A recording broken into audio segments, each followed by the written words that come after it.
Welcome to No Direction, the Pathfinder and Starfinder news, reviews, and interviews podcast. I'm Ryan Costello. And I'm Jefferson J. Thacker, also known as Baron. All right, Farron, we're giggling over here. How? It's fine. Keep going. Keep going. Muscle through? All right. Muscle through it. Every Starfinder announcement has been noteworthy, but because we know how Paizo has run Pathfinder, they're often predictable. But no one predicted that for all the miniatures partners that Pathfinder has, that the Starfinder miniature license would go to board game publisher Ninja Division Publishing. To tell us about the company and what to expect from the Starfinder miniatures line is Ninja Division's Vice President, Kai Nesbit. Hi, Kai. Hi, guys. I'm really excited to talk about what we're doing here with Starfinder. Ninja Division is a publishing company that publishes many different products. So we've got miniature board games, we've got miniature games, we've got card games, and we do all kinds of different internal products like Super Dungeon Explorer.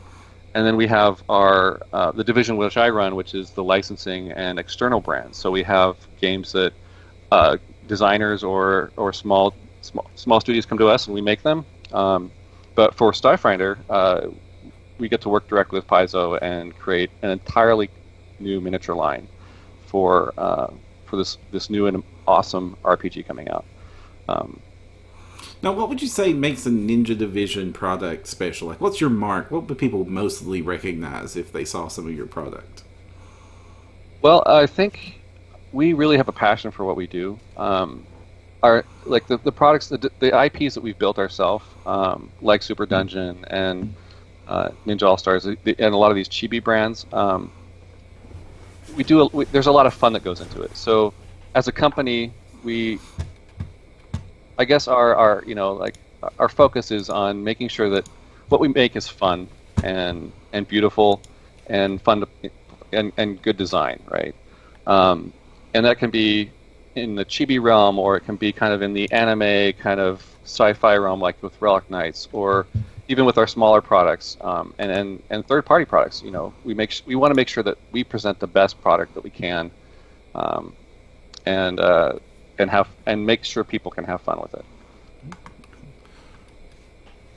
Yeah, I definitely know about Ninja Division mostly for Super Dungeon Explorer, and a lot of what you're saying is exactly it. Like, I know a lot of miniatures painters that are Super Dungeon Explorer enthusiasts, but I also know a lot of board game players that are enthusiasts for that game. So it's like you got all aspects of that game right. Yeah, I mean, I love the game ever since the first time I've touched the base set and opened it up and was like, oh my gosh, how am I going to paint all this?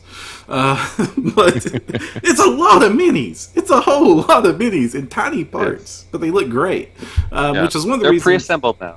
Oh, pre-assembled. Oh, sorry. Yeah, sorry. They're now pre-assembled. Yeah, the one I opened up, it was like 1,000 kobold arms. I was like, what? No.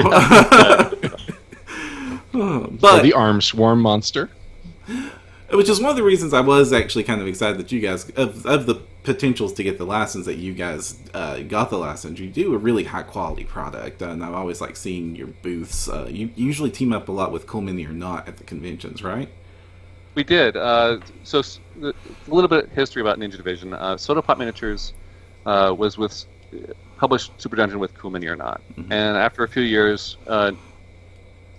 they wanted to break out and create and go on their own. So I was the CEO and owner of Cypher Studios, which I had produced some of their medals, because we had our games, Anima Tactics and Eldorado, and I met John at Sodopop, and we worked on a project together, and then we loved working together, so we decided to start a publishing company. So that's kind of where Ninja Division comes in, and then Sodopop is one of our studios. So it's kind of a marriage of many collaborative guys that created Ninja Division.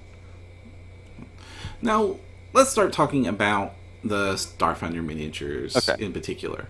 So, first we're getting pre-painted plastic miniatures, correct? Correct. Excellent. The retail product with pre-painted miniatures. Yes. And are these going to be blind boxed or preset sets? Do you know those answers yet? Yeah, it's preset sets. We won't be doing blind buys. Okay, so you'll know what you're getting when you buy the box. Right. Excellent. That's our answer. Our listeners seem to be Happy to hear. Speaking of our listeners, if you are listening to us live at twitch.tv/no-direction, we really want to hear your questions. So get in that chat, ask some questions. We'll get them answered here on air, either from us or from our guests. Or if you got, especially during the guest segment, if you've got any questions about the Starfinder miniatures, about Ninja Division, anything, we want to hear them and we want to get them answered. Okay, so one of the things about never mind. So the iconics are definitely one of the ones you are going to be making, right? Right. Okay. So I've got a picture of those. I'm going to go ahead and bring that up on screen. It's for our listeners. Ryan, why don't you take over for a moment? All right. So we've got the iconic set. Is this going to be, is this all going to be one set? Is this going to be divided up over a couple of sets? How are people going to be able to get their hands on these iconics? The packaging will be. This is what you've just shown is not the first set, but it is. Okay. We're going to be packaging several figures in each set. So we have several sets that will come out initially. I couldn't tell you which ones are coming out with which right now off the top of my head. We do have a couple boxes that are like a mix of iconics and other models. So. So I guess. So what kind of decision goes into what the mix will be? Like, will it be an iconic paired with someone else from that class, but not the iconic character? Well, it's going to be there's I think 2 boxes is the plan with the iconic split between them, and we're trying to make. We talked to Paizo and said what would be the best mix for each thing, right? So if you get both products, then you'll have, I believe, all the iconics. My project manager will kill me if I'm wrong, but and then you also have like one of them comes with the iconic ship, and then the other ones come with like the drone, and so they'll be comparable to what the WizKids boxes are now, as far as model count and price. So now that's the interesting thing about the and difficulty that a lot of others don't have to face with producing a RPG miniature line. Usually you only have to worry about the one scale, and usually it's the 1 inch equals 5 feet, nice little square grid scale, the 28 millimeter scale. But you guys have to also make a whole bunch of starships, right? Mm-hmm. So what can you tell us about the Starship Lines? So the starships, without going into any of the detail on the rules and things, which I'm sure I have no idea what's been announced yet, but they conform with the way that they will work in the game.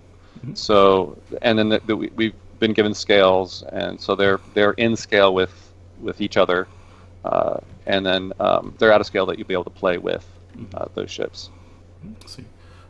Now those are also going to be packaged, open boxed in groups. Yeah. Okay. Yes. In groups. Yes. I like. Yes. Can you throw up the bone ships that? Yes, bone ships. These things look. I know I keep talking about the bone ships, but they just look cool. Okay, I throw up the bone ships. What goes into designing a bone ship?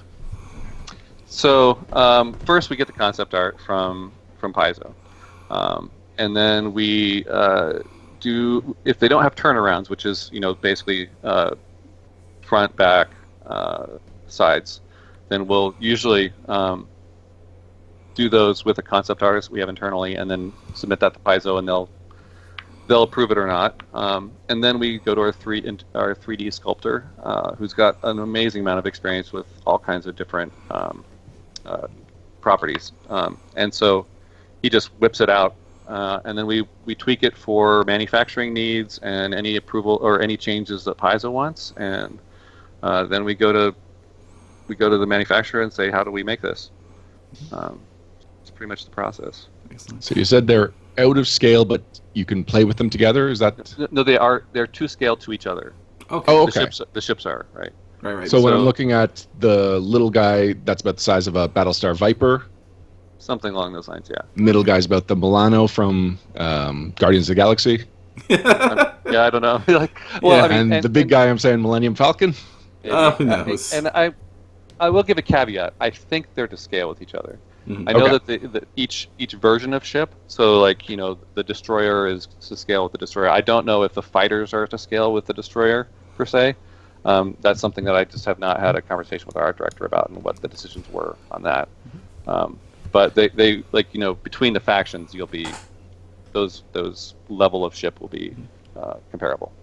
Now I see that these have all been designed in 3D modeled. So so is that your typical work process to use computer generated 3D models to then become the miniatures, and there's not somebody with like their fingers covered in green stuff making a bone ship?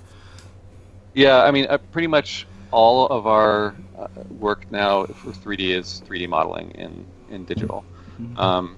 When I started doing miniatures in 2006, it was almost all green stuff and wire, right? So it's really changed a lot over time. But pretty much all of our internal and external sculptors are 3D sculpting. Now, a lot of our... sorry. Well, you were saying that the figures will be compatible with pre-painted figures that are out there for Pathfinder. So, like, if you want a Planet of Orcs, you can get some WizKids pre-painted orcs, and then throw your Starfinder pre-painted miniatures from Ninja Division. But is there any Starship miniatures out there that are in scale with the Starfinder ones? That's a very good question. I don't know the exact scale. I would assume that there's many miniature ranges out there for ships, and I'm sure that from what I've seen of the ships physically, there's definitely other manufacturers out there that you could say this is to scale. Of course, we want to encourage our listeners to buy the Ninja Division sets. Yes. But it's a role-playing game, so people like to improvise and add to the world, I guess. So I'll let the players decide what they want to do. Well, I was also trying to give people an idea. If they had it in hand, it's comparable to X. Yeah, they're. I don't have any physically with me, but if you were to take like one of the destroyers, they're about that big. Okay. Yeah, just see if you can measure that. Yeah, it's looking like about 3 centimeters. 2.5, 3 inches. They're designed to fit on a 1-inch hex grid, right? Right. So if you can kind of look at the hex grid, you can kind of get an idea of the total size. So what's the advantage? You said that you've moved over almost entirely. So what's the advantages of working in 3D modeling as opposed to like the physical sculpting? A lot of it is the two major things are the speed. It's very fast, and there's sculptors we can use sculptors all over the world, and we don't have to wait for somebody to ship us a physical sculpt. And also the way adjusting the model, especially when you're doing things like licensed things like with Starfinder. If there's something that needs to be changed, a digital sculpt can be changed in a matter of minutes, whereas a physical one you either have to restart it or do some pretty heavy modifying. So it just allows us to be a lot more free and design it faster and better. But I mean, no knocks to anybody who's a physical sculptor. Those guys are amazing. It's just that, and a lot of those guys have actually transitioned to 3D sculpting now, which their talents translate beautifully. Yeah, a lot of people might think that one of them is all about working with your hands and the other's working with computers, but it's really about how you visualize and just finding a way to express what you're visualizing. Right. Okay, we do have what's our next preview image? Okay. First, we got a couple of questions from chat. Okay. Reynolds Wolf asks, I don't suppose that there will be metal versions? No, not metal. Excellent. All right. And then And everybody else asked stuff that we talked about already, so never mind. Okay, so moving on to the next one. This is going to be the other ships that I didn't have to take down. Let me pull it up here. 1 second. To make sure. I'm double checking to make sure I don't have to do this again. Okay, yeah, it's definitely the one I'm supposed to show. Okay, whose ships are these? It's the other three with the really tiny looking fighter. Let's see, that should be the packed ships. Okay. So what can you tell us about these? These look like very lawful, I suppose. They look very militant, very put together. You look very human. Yeah, it's I can't tell you much about. Mm-hmm. Again, like if you want anything about the world, you're gonna have to talk to Right. to Paizo about it, because again, like I'm not privy to what they have released and not, so I can't talk too much about it. Having seen a lot of the internal stuff that they finished, it's kind of like all the stuff is in my brain, but I don't know what I can share. Right. But and we have one more ship that we can show off, and it's the ship by itself. Yeah, what do we got here? that is that would be the special ship for I guess you could say it's the iconic ship. Okay, excellent. Sweet. Okay, these all look really good. There's a lot of roundness. I can see a lot of. Well, I've seen a lot of this. The art style has a lot of. I hate to say it, almost like an anime influence. I see a lot of like 80s mecha, a lot of 80s starships, anime starships, in some of the designs here, except for the big giant bone things, because those are big giant bone things. So what were some of the? Was this all just designed off of reference art provided from Paizo, or have you had to fill in the gaps? It's all based off the reference art from Paizo. There's certain limitations that miniatures have that concept art does not. So there has been, we've had to take some things, like super thin spires, and kind of figure out how we're going to do those in something that will actually be able to be producible. But it's entirely based off of their concept art. Yeah, I'm looking at the drone image, and that must be difficult because that looks like he'll snap in half if you breathe on it funny. So I guess that's some of the things you're talking about there. Yeah, Why don't you put that up there? Okay, I had it up. Okay, here we go. Yeah, he looked tiny. Yeah, There's for people that might not be familiar with the Ratfolk character, his class, which I believe is the engineer, he has a companion, but his companion is basically a drone. And so if you're looking at the picture, it's all the way on the right-hand side. And it's got a lot of fiddly bits. It almost looks like that antenna might come pre-broken. So Kai, how confident are you that people are going to be getting that and everyone's going to have their antenna intact?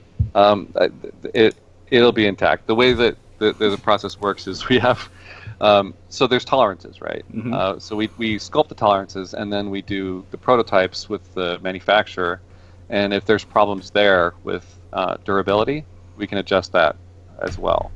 So but there's also a lot of things we can do now with the plastics and the details. That we have a fantastic manufacturer. So we're going to be able to get some really amazing detail on these things. Yeah, actually, that comment was based on, I believe this is the 3D print. It was the one that was first shown in March. And the one that we just previewed, that looks actually like the antenna is a lot thicker. Probably, yeah. Now, and Beamer SRQ in chat corrects me, it's not the engineer, it's the mechanic. That's the class. Now, were any of these miniatures, which ones were the most fun to design, or that you guys talked about the most? Well, I didn't get to design them, unfortunately, but our art director has done everything from the initial creation of the miniatures with our team, and then also the pre-paints. And I think that the iconics have been really fun to work with. I mean, they're going to look so great. I'd say my favorite is probably the Envoy, because of the detail in the figure, the colors that are going to come out with it are going to be really nice and rich, and it's an amazing piece of art, and I'll probably play one. I guess this is another thing that makes you guys a good fit for this work. If you're familiar with most of the Pathfinder art style, there's a lot of like earth tones and stuff, but Starfinder's is very saturated, very colorful, a lot of purples and blues. And you guys have to be probably the most colorfully saturated company of anybody I've seen. Yeah, that's definitely. I mean, that's definitely true. I think. From across our products, Super Dungeon is just boom. It's like cute and bubbly and colorful, and it shouts out, and same with the Relic Knights, which is a little bit kind of more anime style, but it's super. I mean, our studio, the internal studio, is called Soda Pop Miniatures, right? So you just imagine like, fun and colorful.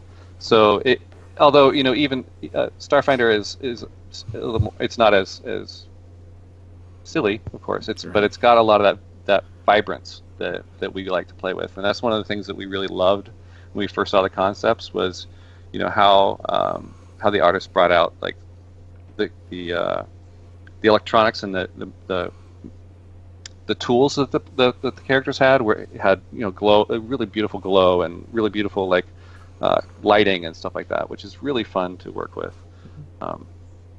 So yeah, definitely their heads are smaller than you're used to working with. yes. Well, for those things, I mean, we do have a lot of experience in realistic miniatures as well. I mean, personally, I own the company that did Anima Tactics and Eldorado. Anima Tactics is kind of a ultra high detail, not quite anime, but it's kind of Asian American fusion kind of style. That's a lot of detail in them, and was proportionate. And then Eldorado, which was a French license that had very historical kind of look to it. So we are definitely used to working in that scale. But we're known, I think, primarily for the chibi stuff too. But so we do have experience in all ranges. Now we talked about the packaging. We've talked about the approximate price. Of course, there's a lot of stuff in flux there that's not ready to announce. About when will Starfinder players be able to get a hold of these? Are they going to be able to get their minis ready to go when the game launches, or is this going to be a little bit delayed? The retail launch will be a bit after. Okay. It's a long process to get things painted and that kind of thing, and so I don't have definitive dates for when those are releasing, but we are pretty far in the process. But until it's at manufacturing and printing, I'm not comfortable saying like exactly when it's going to be out. But a lot of the stuff has been approved, and we're moving into it manufacturing very soon. And we've got some things that are going to be exciting at Gen Con, especially for the hobbyist. So, probably going to be trying to talk to you again there then. Yeah. Are you allowed to speculate on that at all? We're allowed to speculate all we want. You speculate all you want. Okay. One of the things I was really surprised about was that these were going to be pre-painted, because first, of course, when we first saw them, they were the 3D sculpts. They're unpainted. And then, Ryan, you had some painted examples at PaizoCon that we've got put up on our Facebook page and our website, that Ryan took some pictures of while he was down there. So what can you tell us about the paint quality of the miniatures? I mean, there's been historically a large range between good and really, really bad. What can you tell us about the paint? So the paint, I'd say, compared to some other manufacturers that create the kind of in this scale and this style, the paints we'll be using are a little bit less gummy or thick. So we should be getting a really nice. You'll be able to get all the detail that you want out of that figurine. There's the way the paint manufacturing works, and the way that we decide how things are painted are the number of steps, and each color, and we're talking like each. If a knee pad is brown and then the leg is gray, then that's the knee pad is one touch. The other knee pad is another touch. So the cost gets a lot more expensive the more touches there are. So there's this kind of like, you could make this ultra detailed figure, but it'd be a $20, $30 figure.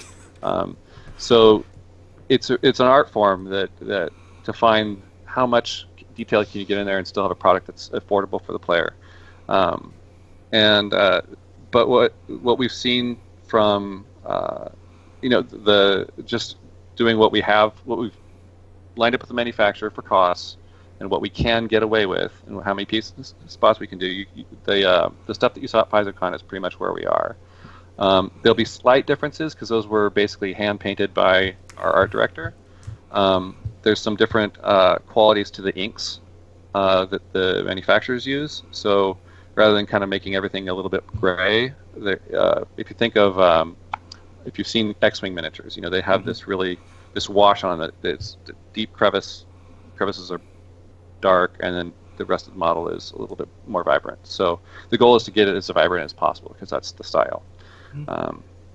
So how do you use a wash to make something vibrant? I think of a wash as something that dulls it and uniforms it. Yeah, well, the goal of the wash is to highlight the shadows or create shadows in what you and also to kind of if you just apply the paint, then it's just a single color and it flattens out the model. Mm-hmm. So with that wash, it adds a little bit of detail. It also maybe adds a little bit of realism because you're not getting these just kind of stamped toy-like things. It doesn't make it more vibrant, but that ink is going to be there'll be more contrast between that and like a normal wash that you would get with normal paints, acrylic paints that you get. So like the samples we sent were just done with acrylic washes, like from Games Workshop or something like that, and those tend to stick a little bit more everywhere than the inks that the manufacturer will be using. Excellent. If that makes sense, I'm not sure. But. It makes sense to me. Okay. Good. Paramuno miniature is a little bit better. Does it make sense to you? It does. It does. I was trying to avoid saying you're just right. That was how many paint steps this thing has. But we actually have a couple of cool questions from Beamer's or Beamer SRQ or Beamer's RQ. Beamer, can you just clarify how to pronounce your name? He wants to know, or they want to know, if there's any space on the ships that someone could paint the name of the ship on the side. And then elaborates, will you be including any case sheets of letter decals? So the idea is that it's a complete product and that there won't be additional modeling that's needed. However, I mean, from personal experience as an X-Wing player, I have repainted and added detail to a lot of ships. So definitely be the ability to kind of trick out your ships the way you want to.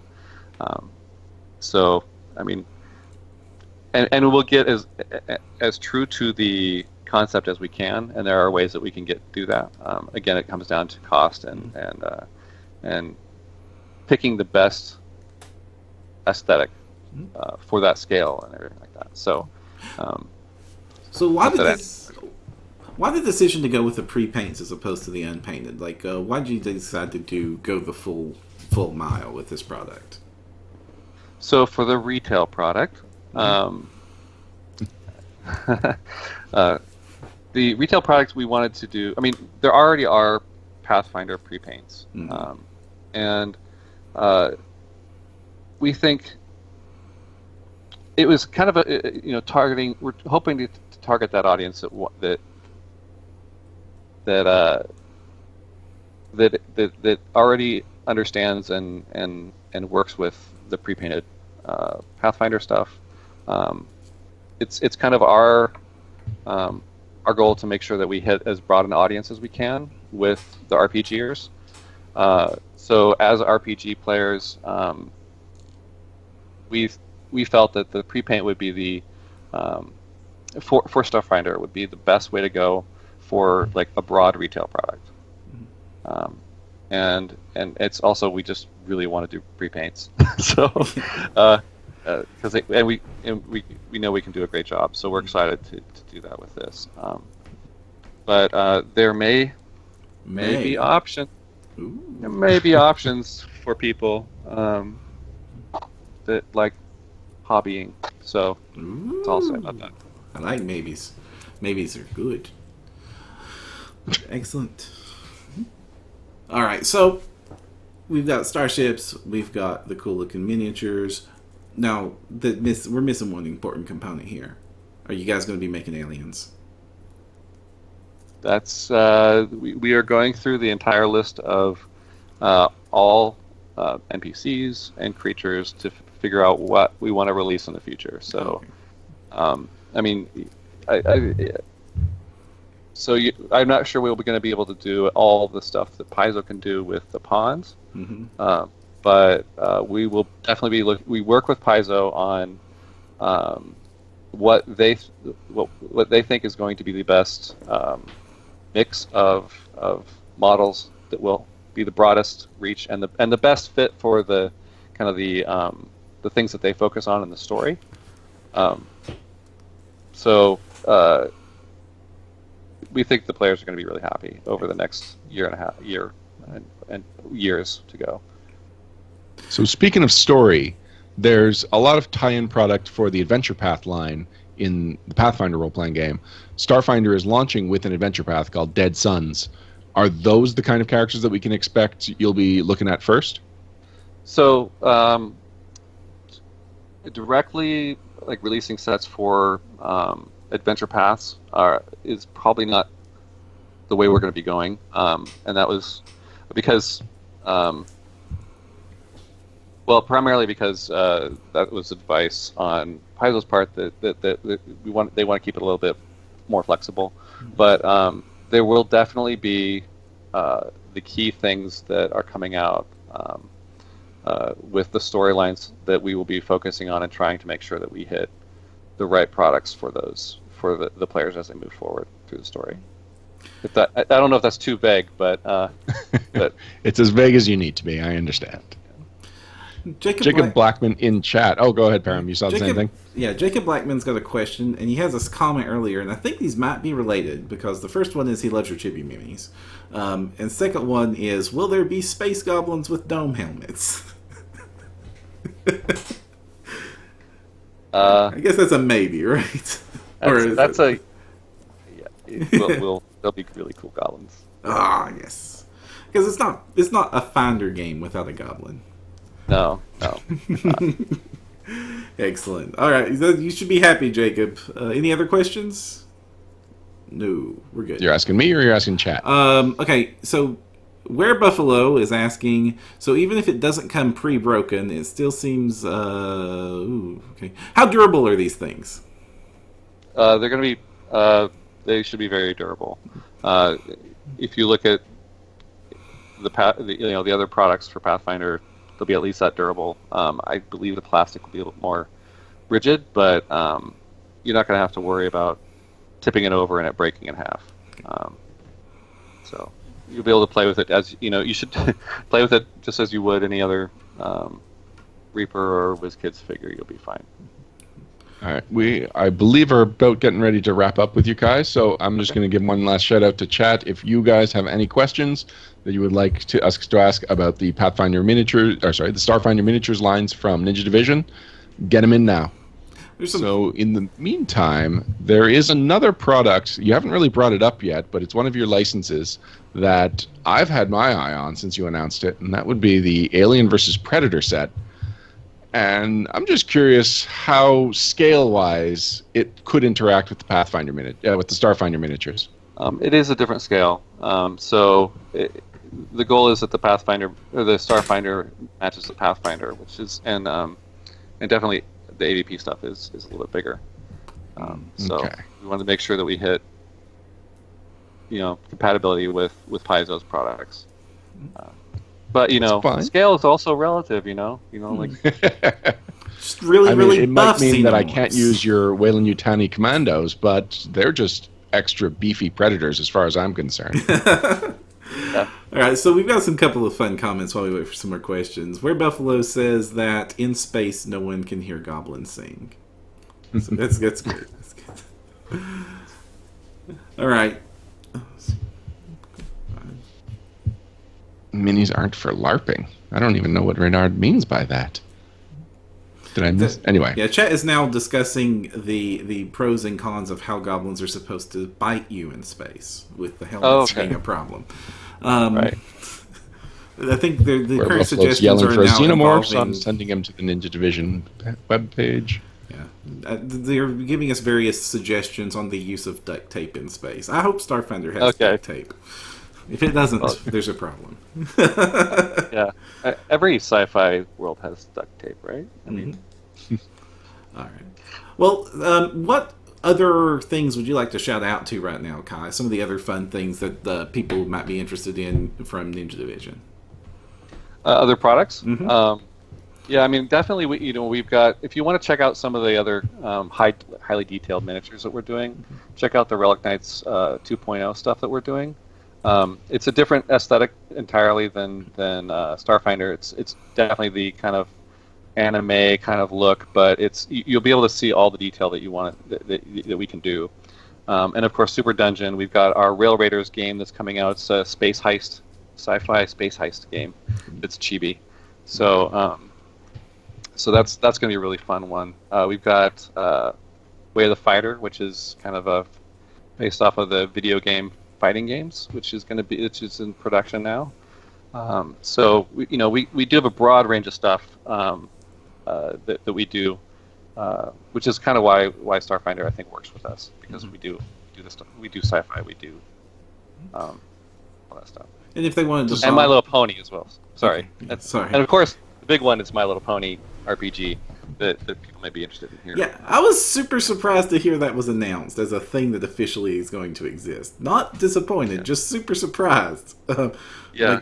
Because there's not been Hasbro's not really been big on RPGs of their material, except for when they tried to do a Pokemon RPG once. Yeah, the My Little Pony RPG was designed by River Horse in Europe, and so we have the North American rights for it. We work with them we work with them really closely. But the game is totally designed for families. But it's kind of like if you're a dad that played RPGs or does play RPGs, you can get your kids into it. Your young kids into it, and that it's kind of a great introductory product for getting them into the heftier stuff later on. But it's a really clean, lovely system, and I mean, My Little Pony is a great property. It's a great message, virtues based kind of stuff. So we're really proud to be doing this project. A lot of our audience are fans. Where Buffalo is now suggesting that he wants to run a Ponies versus Xenomorphs versus Drindle Train game. There we go. That's and Rainbows Dash to Eat Aramze. Okay, we're moving on. All right, and if they wanted to keep track of some of the things you're doing or follow the progress of the Starfinder, your other projects, where can they get in touch? Where can they find out what to look forward to? Yeah, definitely. I think the Facebook page is our website and our Facebook page. But our Facebook page has a lot of content going on to it right now. So it's Ninja Division / Soda Pop Miniatures. Yeah, and then we're also very active on there, so people can ask questions, and we'll be posting new stuff. Excellent. Well, thank you so much for joining us. Yeah, thank you guys. It was really a pleasure. Excellent. We will be right back with the news right after this.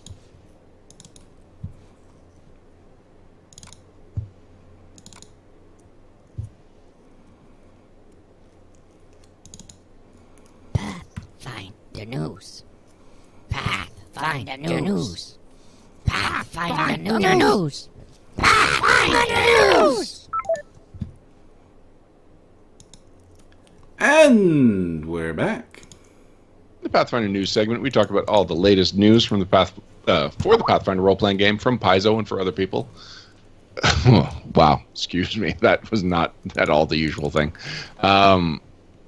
Anyway, we're also going to get to some banter in this. We're going a little late. Yeah. Sorry, Param. Hey, how about that Kickstarter that's up there for Pathfinder right now? Yes. Okay. So we talked about this a little bit with some speculation last episode, which then became a little bit embarrassing because the very next day they give us all the details. But Pathfinder Kingmaker, the CRPG, is going to have a Kickstarter, which we announced last time. But the good news is that it is not a Kickstarter to make the game happen. The game is going to happen regardless of whether or not the Kickstarter funds or not. They just want some additional funding to have some different features. And I'm going to need to take this Private Sanctuary logo off. Because you go ahead and fix the frame. I will then talk about the Kickstarter. So it's for Pathfinder Kingmaker, and the ask is for $500,000. We are only a few days in, and they are at $424,597 as of this recording, which means that probably by tomorrow morning they will have funded, which is good because most of the time with a Kickstarter campaign, the majority of your funding comes in the first few days of the first week and the last couple of days. So the fact that they are getting this close to their goal in that first period means that they've got a lot of extra money to look forward to towards the end which is usually motivated by stretch goals. Here's the strange thing, though, is that we've got information on the main goal, but unless... Oh, you know what? There has been an update. So previously, when the Kickstarter campaign first went up, there was a banner that said stretch goals, and there was zero content in it. It was just the banner. So we knew it existed, and then immediately went to the Who Are We banner. But maybe something I didn't realize is that the stretch goals, it's unlike the other banners, which are single, just, a straight image. This one's done in the style of parchment, and it's now been rolled down, giving the impression that there is more to come. In fact, if you look... All right, well, so the stretch goal that we now know is that if they get 550,000, then there is more to the camping. We were told at PaizoCon that camping would be a major element. It would be an opportunity for you to interact with your NPCs, to use some other skills like hunting and whatnot, and that this would be as important as some of the other social elements in the game. Now, if you continue to scroll down, you can see that at some amount, okay. We don't know, maybe it's 600,000, but it's pretty clear that the next word is Magus. It's been covered up, but if you know Pathfinder, you can clearly see the A, G, U, and S, and that looks like an M. So I'm going to speculate that at 600,000, they will be able to add the Magus to the game as one of the base classes, which makes sense as far as the next class that they would add to the game, because they're already going to have all the spells. So as far as like the things they need to design to make a Magus possible, they just have to mush together the fighter ones and the wizard ones, and there you go, you've got a Magus. There's going to be some other balancing going on in there, but the whole thing is already designed. It's going to be based on the Pathfinder role-playing game, so it's more just the amount of time and money that they would have to be able to commit to that resource, because otherwise it's not a complicated thing to expand. Now, otherwise we have no idea how many stretch goals they have planned, but at least now we are starting to see these stretch goals, and so that's something that we can look forward to getting updates, giving us more information about. We could probably find there will be interviews around the internet, so if people want to go tracking down the different Owlcat Games interviews, they might be hinting at other things that we can expect from them in the near future. Right. So I'm glad it's funding. I'm glad that they're now talking about stretch goals and expanding the game. I'll be honest, I thought it was funding a little bit slower than I expected this thing to fund. So I'm glad that it looks like it's definitely going to fund. They're probably going to hit at least a few of those stretch goals before it wraps up. And everything I'm hearing about the game are the answers I want to hear about what kind of game we want this to be. It's the game we've been asking for ever since anybody ever floated the idea of a RPG based on Pathfinder. Mm-hmm. Yeah, I am, again, super excited and super confident in it, but we did talk about this at length last episode, so there's, other than the Kickstarter campaign itself, there's not a whole lot we can add to that conversation. Yeah. That's good. Moving on. Moving on, we've got... Oh, we know the next Pathfinder Battles iconic hero sets. Oh, yes! These looked really cool. So these were announced on ICV2, which if you don't subscribe to the ICV2 newsletter, I suggest you do it, although I am going to give away that a lot of the news we get comes from the ICV2 website. So you'll get your Pathfinder news a little bit sooner than if you just wait for us to say it. Anyway, so we've got 3D renderings of what the characters from the next two sets will be, and it's iconics from whatchamacallit, Occult Adventures, and the Vigilante from Ultimate Intrigue. But interestingly enough, we're actually getting two versions of the Vigilante miniature. He's coming in set 8. We're getting the Red Raven in his Vigilante guise, as well as Arik, his mild-mannered social guys. This is not new. They did this with the Reaper mini of the same critter. It makes sense. So what's fun here is that normally these sets include a companion. Mm-hmm. So usually an animal companion or an eidolon. In the case of set 7, we're getting the Phantom that goes with the Spiritualist, so Oner, which is Estra's ex-husband or late husband. Mm-hmm. And he's going to be in translucent plastic, so I'm excited for that. But yeah, set 8 won't include a companion because Arik, the human noble, will be that companion. It's fun to think of him on the same thoughts as we think of the badger or the cat or the eidolon. The Red Raven miniature looks bulkier than I'm used to, but he also very much looks like Batman in that pose. The knives aren't quite a Batman thing, but otherwise, that is really reminiscent of Batman.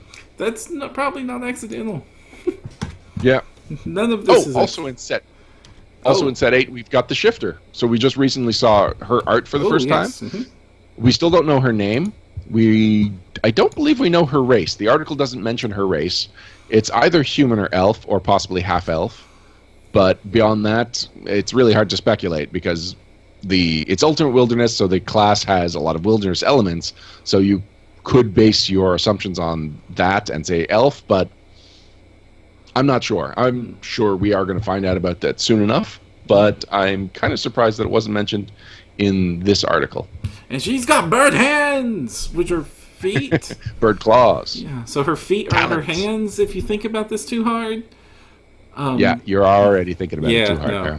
But still, bird hands. You excited about Malagaster?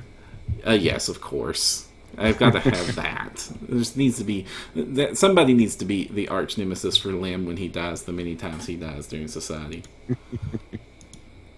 Including sometimes... Oh, sorry, just society. I thought you were talking about the many times he's died in the art. Oh, well, of course, there's all that many times, but usually Malagaster's not involved. Mm-hmm. There's at least one where Malagaster has him completely under his hypnosis. Right. I mean, lots of things have killed Lim in the Pathfinder art, so I'm not going to exclude Malagaster from that. I'm just saying he has to share. Is Pathfinder Adventures still launching tomorrow? Asks Hero. Oh, it's talking about the Steam version of it. Yeah. Comics PC and Mac June 15th. That would be tomorrow. I hope so. Yeah. I haven't heard anything else. In fact, that just makes me realize I haven't liked Obsidian on my Facebook page, so I'm going to go and like them right now. I assume they have a Facebook page. Oh, and they have added GOG to the list of places to get it too, which is interesting because that's a DRM-free version. GOG requires all their releases to be DRM-free. Okay. There we go, liked. So one thing that I find funny is about this preview art for the Pathfinder Iconic Heroes is that the figures aren't to scale. So we've got a Yoon there, but Yoon is a child, and so she should be about the size of a halfling. But they've enlarged her so that I guess you can see the details, but it makes her look gigantic. I gotta pull that one back up. Sure. Yeah. Yoon looks massive. This is probably not... The mini cannot be that. The mini has to be tiny. I mean, No. If you even look right next to it, it says figures not to scale. Right. But if you do look in the collection of brown by her hip, you can make out Bear Owl, her owl bear plush.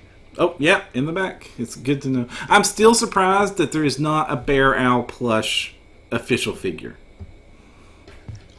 I concur. That seemed like it seemed like product placement when we first saw the artwork for Yoon, and yet we haven't been able to own our own. And when we interviewed Wes Snyder when the art was first released for Yoon, he also made the comment of, "Oh gosh, we're going to have to make that, aren't we?"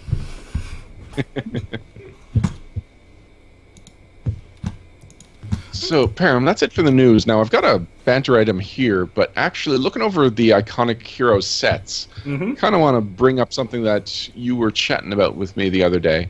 So, Iconic Heroes Box 7 and 8 are loaded with humans. I did not realize just how many of the occult iconics were humans until you've actually got them listed with their race there. And so, the medium is a human, the kineticist is a human, the occultist is a human, the spiritualist is human. Basically, every iconic from that set, except for the mesmerist, is a human. That's a lot of human iconics at this point. Why are we getting so many human iconics? Well, if you go back to even the core and the advanced players guides, there's humans outnumber the rest put together and it's always been that case. There's a couple of reasons that this could be. The main reason being human is probably the most popular race choice pick for Pathfinder or any RPG period. I mean, the stats for that line out just about anytime you look at any given game, most people pick human. If it's a self-identity thing, if it's just easier, more comfortable, if it's the fact that they're probably the most powerful race by stats in the game, there's lots of reasons you would want to pick human. And also, it's one of the easier ones to depict art for, because you can just say art order, it's a person, they look kind of like this. And you don't have to say, well, our gnomes look different from their gnomes, look different from... other than that, I couldn't tell you why so many humans. But we've got a lot of them. Like, outside of humans, the only race that I can think of that... Oh, no, I guess... There's two. We've got a male and a female dwarf iconic and a male and a female elf iconic. But we don't even have female halflings or gnomes. No, we do have a female half-orc. We have a female gnome. We don't have a male You gnome. have a female gnome? Who's the iconic female gnome? The iconic. Oh, sorry. Yeah, we don't have the male. You're right. Yeah, we have Linny, but we don't have a male iconic gnome. Right. Sorry, you're right. We don't. And we have a female halfling. I forget her name. The Arcanist. Oh, yes. I often forget the Arcanist. All right, so we're just looking at we need a male gnome. We need a male gnome. We've got half-orcs covered. We've got a female half-orc. Elf is covered. Wait, do we have a male half-orc? Was the first iconic half-orc the Inquisitor? Yeah. That's peculiar. It's weird that none of the core rulebook iconics were half-orcs.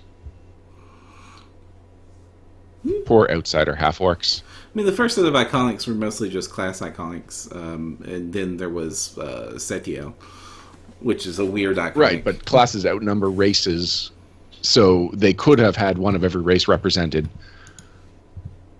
It just there's just a female occurred to me that dwarf. half-orc. But we knew there was a female dwarf. Shaman Shadra. The war priest is the male half-orc. You're right. Oh, yes. Yeah, finally. Okay. Thank you, Russ Brown, for pointing that out. Where Buffalo, refresh the screen if he can't hear me.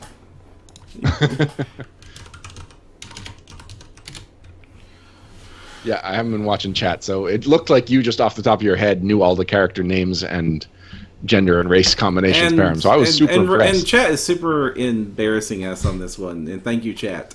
We do have the summoners, the male gnome. The summoner is... yeah, Balthazar. Yes. All right. Okay. Then we're all good. Yep. Every time I think of the summoner, the only thing that pops into my mind is the giant chicken beast. So, the conversation I was referencing is that you and Alex were talking about there should be an iconic non-core race. Right. And of course he's going to argue for the Kitsune, which might actually be the better choice considering it's probably the most popular non-core race. You know what? Considering they can change shape, for all we know, there already is a Kitsune iconic. Oh yeah, we knows, and it would make sense if it's the Vigilante. There's so much deception going on. What an intriguing person this Arik, if that is his real name, is. Russ Brown is suggesting the Tengu as the I would support Tengu. Tengu would be cool. Yeah, Tengu would be one of my top picks as well. Yeah. Because we technically already have iconic goblins and the iconic... we have the iconics as goblins. Race. Yes, that too. And we're going to have them in a app game soon. Mm-hmm. But yeah, as far as races that I think need an iconic representation, so the ones that are definitely races that are as prevalent as some of the core rulebook races, there's Asimar, Tiefling, right. Tengu. Mm-hmm. I'll even give Alex the nod with Kitsune. Mm-hmm. I mean, he might be responsible for that, but being the case for Pathfinder. But yeah, a lot of my players want to play Kitsune. A lot of my players want to play Asimars, Tieflings, Tengu, Goblin, but they, PFS players can't play Goblin. Wei-Yang, nobody wants to play Wei-Yang. I don't know why, but they're cool, but nobody wants to play Wei-Yang. Well, what else would there be? I mean, Kobold, The Dompier. Dompier. Gotta remember Dompier. That's about all I can think of. And yeah, that's it. Yeah, so it's gotten to the point that if I have to think hard enough, I could probably come up with other candidates, but I had to think hard to get them. Yeah, and that's not the obvious one. Right. So what I like about Tengu is that Tengu are small, correct? Yeah. Okay, so having another small race represented is good, and it's definitely other. Like having an iconic Asimar, they barely look different from humans, especially like they're supposed to be unworldly beautiful or something, and like golden hair, but most of the art is very attractive people in Pathfinder. So it's hard to tell just a typical human as represented by Wayne Reynolds from an Asimar. Tiefling could be fun, but Tiefling is something that's already represented pretty well in Dungeons & Dragons 5th edition. Mm-hmm. And so I would say like that wouldn't be the ideal race for it just because of comparisons and because it's already got art representations out there. So yeah, Tengu's just like, it fits. There's a fair number of Tengu in Pathfinder. I'm happy with this Tengu option. They're correcting us again. Tengu are medium. Okay, so they're medium, but they're usually drawn about dwarf size. Yeah, I'm used to dwarves are medium. Dwarves are medium, but they're small for medium creatures. Right. And I forgot about Nagaji. The other more I've seen Nagajis a lot. I can't picture a Nagaji. Snake person. No, that's snake. Yeah, snake person. Okay. Oh, you know what? When Ultimate Wilderness comes out and the Lechi are added, I think that just like for Groot's sake, we're going to have an iconic Lechi. We have to. I like Lechis and I'm not even making the Groot connection. My favorite Lechi is probably from Quest for Glory 4, the video game. You have a favorite Lechi? Yes, he's cool. How does that happen? He's a cool Lechi. There's a really cool Lechi and a really cool Rizolka in that game. It's a fantastic game. Okay, this should be for shoutouts, but if you guys can go to GOG and get a game called Quest for Glory 4: Shadows of Darkness, it is one of the best computer games I've ever played. It's funny as heck. It's a Sierra like point and click adventure game, but Nice. It has RPG stats. It explores a lot of the traditional RPG tropes, and the combat in it is a fighting game. Like when you encounter a monster in the field, it switches to the side-scrolling fighting game that you have to do to win your fights, which are fun. But there's not a lot of combat. And it's great. They've got a Lechi in it. They've got a Rizolka in it. They've got a really cool Thieves Guild. They've got Igor, who's probably the best thing about that game. It's fully voice acted. It's an old classic game that I can't recommend enough. And Pathfinder players, especially Pathfinder players who would like Ustalov as a setting, would really get a lot of it. It's got Baba Yaga in it. Cool. Can you remind me what the title was? Quest for Glory 4: Shadows of Darkness. I'm going to have to play it again now. You've kind of sold me on it. That sounds exactly up my alley. Yeah, it's on GOG, and it's stupid cheap because everything on GOG is, which is great. Tell me more about GOG. Good Old Games. It's basically a website for preserving classic PC games, and they don't just sell old PC games like pre-Windows games a lot of the times, or early Windows games. They do sell modern games too. That's been a relatively recent change, but they make sure that those old games work on current computers. They pre-configure DOSBox for them, or they make the changes, or their forums help you with it. They make sure that these old classic games are preserved, and you can get like the old classic D&D games, the old gold box games. You can get them there. Minzwa Barenza and Eye of the Beholder. They're available on here. All the old Neverwinter Nights are available here, both the first one and the second one. The old Baldur's Gates, the pre-enhanced editions. I think they also sell the enhanced editions. Icewind Dale, Planescape Torment, all the games that you remember being so closely tied to role-playing games are available here. And they're not a sponsor of the show. Okay, the entire Quest for Glory pack, which is all 5 games in the series, is $3.30. That is stupid cheap. It's on sale right now. Its normal price is $10. But yeah, I can't recommend that game enough. It's a fantastic game, the 4th one in the series. I haven't played the others in the series, so I can't tell you if they're great or not either. But that 4th one is probably one of the most memorable games I've played, and influenced a lot of my early stylings as a game master. A lot of the ways I told stories was influenced a lot by that game. Cool. All right, Pam, I plan on checking it out, and I have a feeling that they're about a 2-hour commitment by today's standards. Like, when you take out the loading time that we used to have to deal with, and just the fact that games have gotten more elaborate, do you think that each, like, not the whole pack, but you said it's a 5-pack, do you think each one would be about 2 hours of sit down and just play through? No? More than 2 hours by far. Ooh, by how much far? I assume maybe 10 to 20 hours for the 4th game. Like I said, I didn't play the other 4 in the pack, but just that first game, gosh, man, 5, 6, 7 hours, and you might be hitting that too. Wow. Yeah, it's a like, this is back in the 90s, man. These games were meant to last. Like, I guess a playthrough of it was probably about 20 hours. Okay. I guess you could speed well, if you I was knew kind of exactly hoping for a little shorter. If you knew what to do, you could probably speedrun it. But a lot of it is like, it's an old adventure game, so you're puzzling out, like, how do I get to the next step? What weird item do I need to combine with this other weird item to get past this door? There's a good menagerie of possible deaths that are going to happen, and then there's some Cthulhu nonsense mixed in with all of that.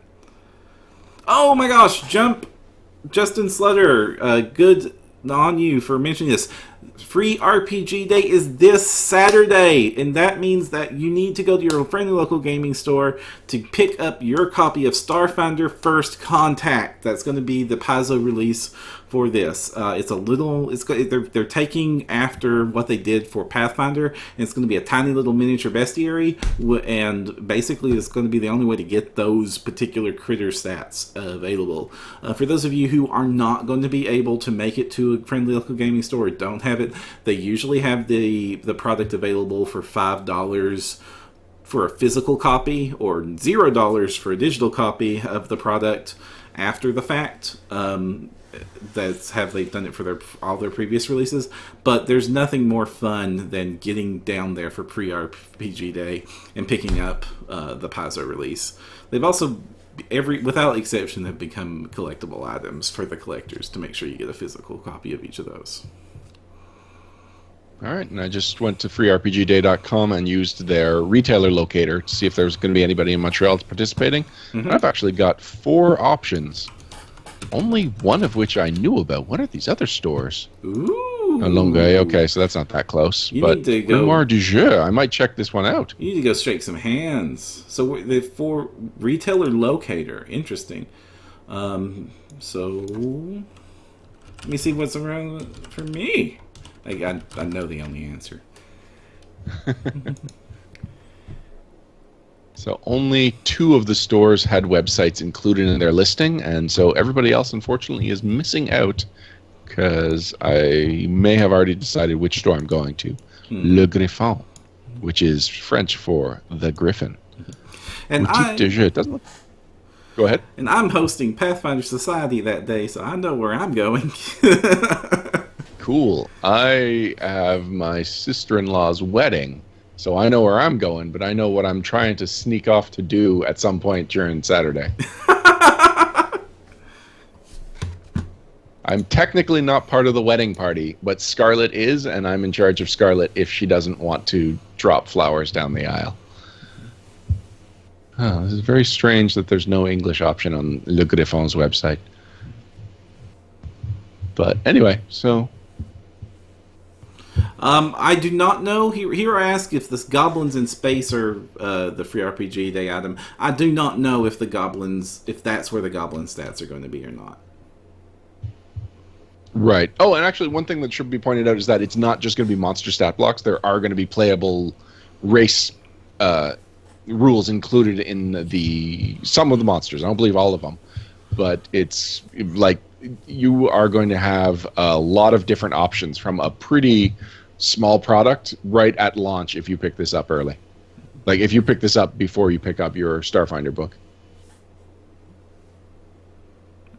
All right, I'm making my plans here, Para. Excellent. So I have one item that I want to banter about, but Okay. Kai did intrigue me with his talk about there might be an item, a non-retailer item, or just he distinguished the items that he was talking about as retailer items versus this other item he was alluding to that might be of interest to hobbyists. Mm-hmm. So, Is there news out there? what are that we he thinking? can- I'm thinking that. Well, okay, so we can't.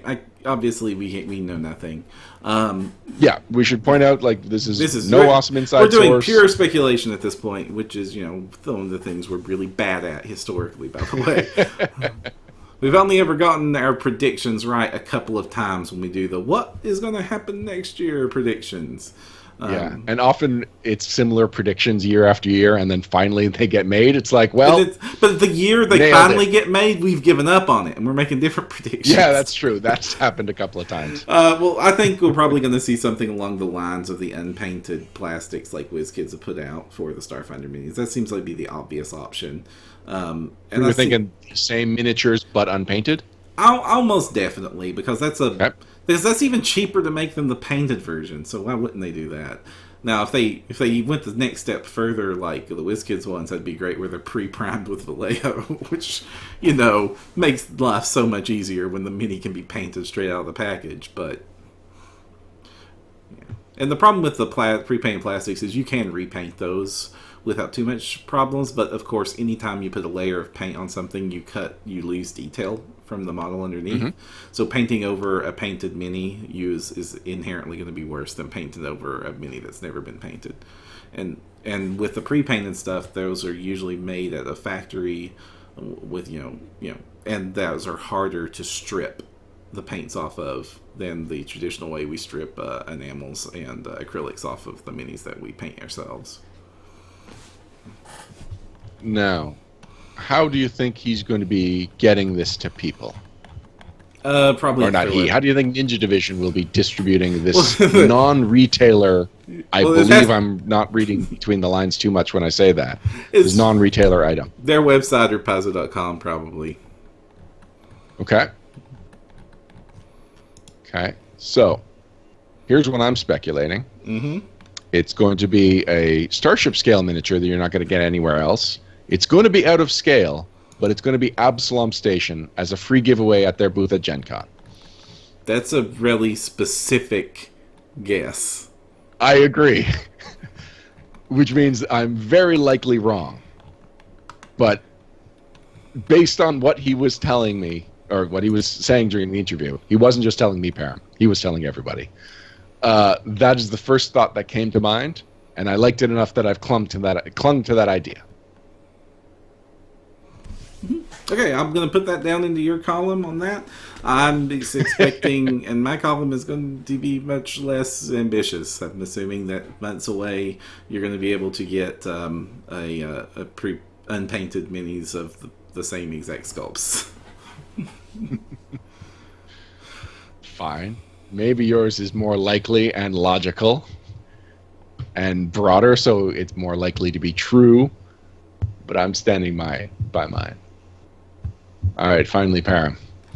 There's one banter item that's expanded into 3 different topics before this one. Okay. It's Iron Fang Invasion Dragon Pets. What? Since we're doing some guessing, what do you speculate I meant by that? What? Dragon Pets Iron Fang Adventure. I think you're going to be playing Iron Fang, the AP? Go on. And everybody's basically being the Dragon Rider class? Go on. Wait, I'm confused. That's about all I need to go on. Okay, yeah, no. So you got some things right. Okay, well, tell me what you're talking about, because like Iron Fang Invasion is meant to be like this Robin Hood versus the massive amounts of orcs, very gritty, down to earth, returning to the basics of fantasy gaming AP, and you sound like you're not running that at all, actually. Well, I am looking at and have already volunteered to my group to run Iron Fang Invasion when we're done Hell's Rebels. And we've just started book 3 on Hell's Rebels, so this won't be anytime soon. But after Rise of the Rune Lords, I very specifically, you can find quotes of me saying, I didn't think I would run another adventure path again. That it's just not my style, that as a GM, I am a sorcerer, and that is a wizard skill. It's the one that I don't have. I find I get more stress trying to keep somebody else's story in line than I do just making up my own story and playing with it. Now, the other thing that I said about Rise of the Rune Lords right from the start, and this was consistent all the way through, was that I was going to run it by the book. Because I was like, why am I buying somebody else's words and ideas if I'm going to be making up my own stuff and modifying things? Which meant that, again, Sorcerer GM, trying to fit into a Wizard GMing style, not giving myself any Sorcerer allowances. I was like trying to retrain my Sorcerer levels into Wizard levels on the fly. Param, I believe this caused me far more stress for, I'm going to say, no benefit. No benefit. Yeah, none at all. I mean, even I was discouraging you from taking that path, and I will obviously discourage you from doing that again. You're supposed to customize these things, and the players are going to go off the rails, and you need to be able to improvise, and you need to feel free to get things wrong. Good lord, I got a whole freaking city wrong in Reign of Winter, and my players are never going to know that. And in fact, I have a couple of highlights from Rise of the Rune Lords where I did go slightly off book. No, wait. I have one example where staying on book was positive, and one example where staying off or improvising was positive. The improvising one was that in Sandpoint there is a magic item shop, and the only thing we know about the owner is that he's got levels in Rogue and Wizard, and so the obvious is that he's got levels in Rogue to get the commerce skills and to show that that was that side of his training, so he's professional at running a shop, and the Wizard is because it's a magic item shop.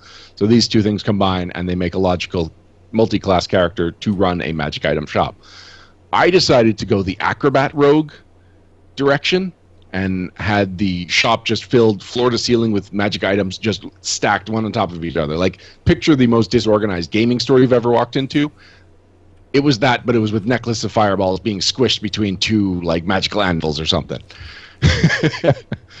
So, yeah, and just like the players walked in and they were just doing some shopping. They weren't even looking for a role-playing encounter. But I just had this guy doing cartwheels around the shop, and because that's the only way you can navigate these super tight, winding aisles of precariously stacked items. And it was the only NPC that I had any kind of creative input into, and it was one of the most memorable non-encounters in the entire game. And then the positive thing for running it the way I ran it, actually it was even more, it's positive because I didn't want a balanced party. I just wanted them to play the characters they wanted. And that meant they can climb up a cliff that was a higher DC than normally a balanced party could handle, the climb DC was. And the book even says, like, this is the DC, it's probably too high for this level, this isn't the route they should be going. But it was okay because they weren't a balanced party, and so they were strong enough to climb up that cliff. So that was a highlight, and that was in book 1. So I was like, yeah, all right.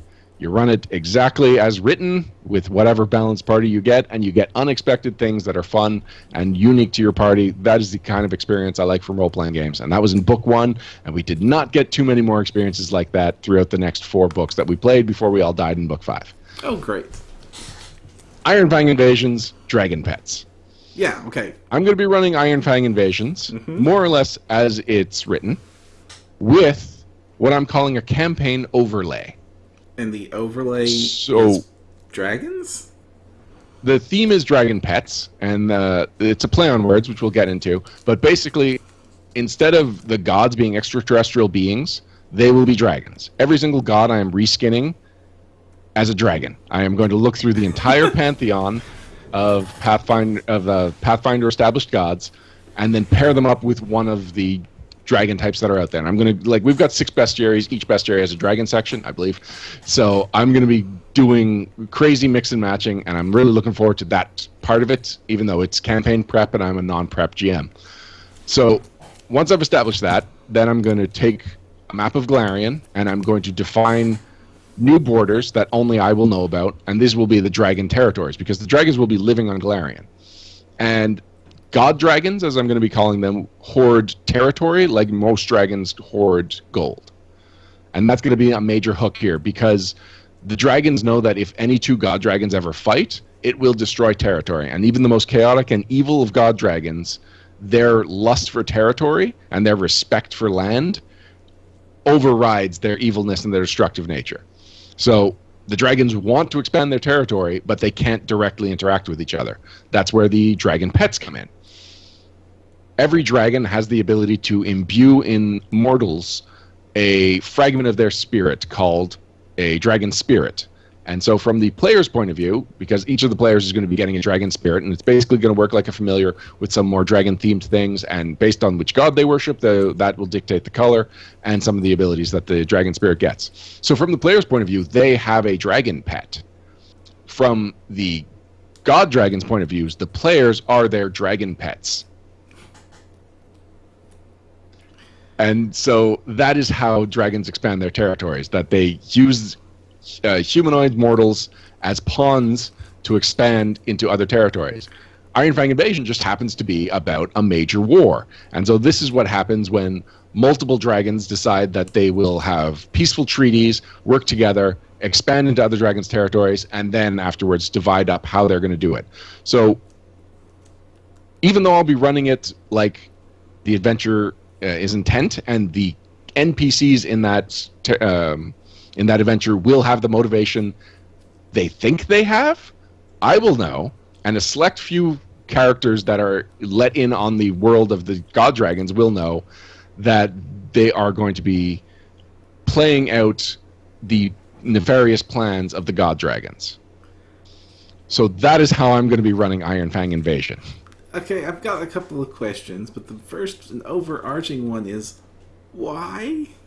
All right, so a couple of things. One is that it means I get to run an adventure, but I also get to be super creative. And anytime I come up with a situation where it's like, I need an answer, instead of worrying that I'm going to be contradicting something that might be important later and spending the time it takes to find the answer in the books, I can just be like, dragons.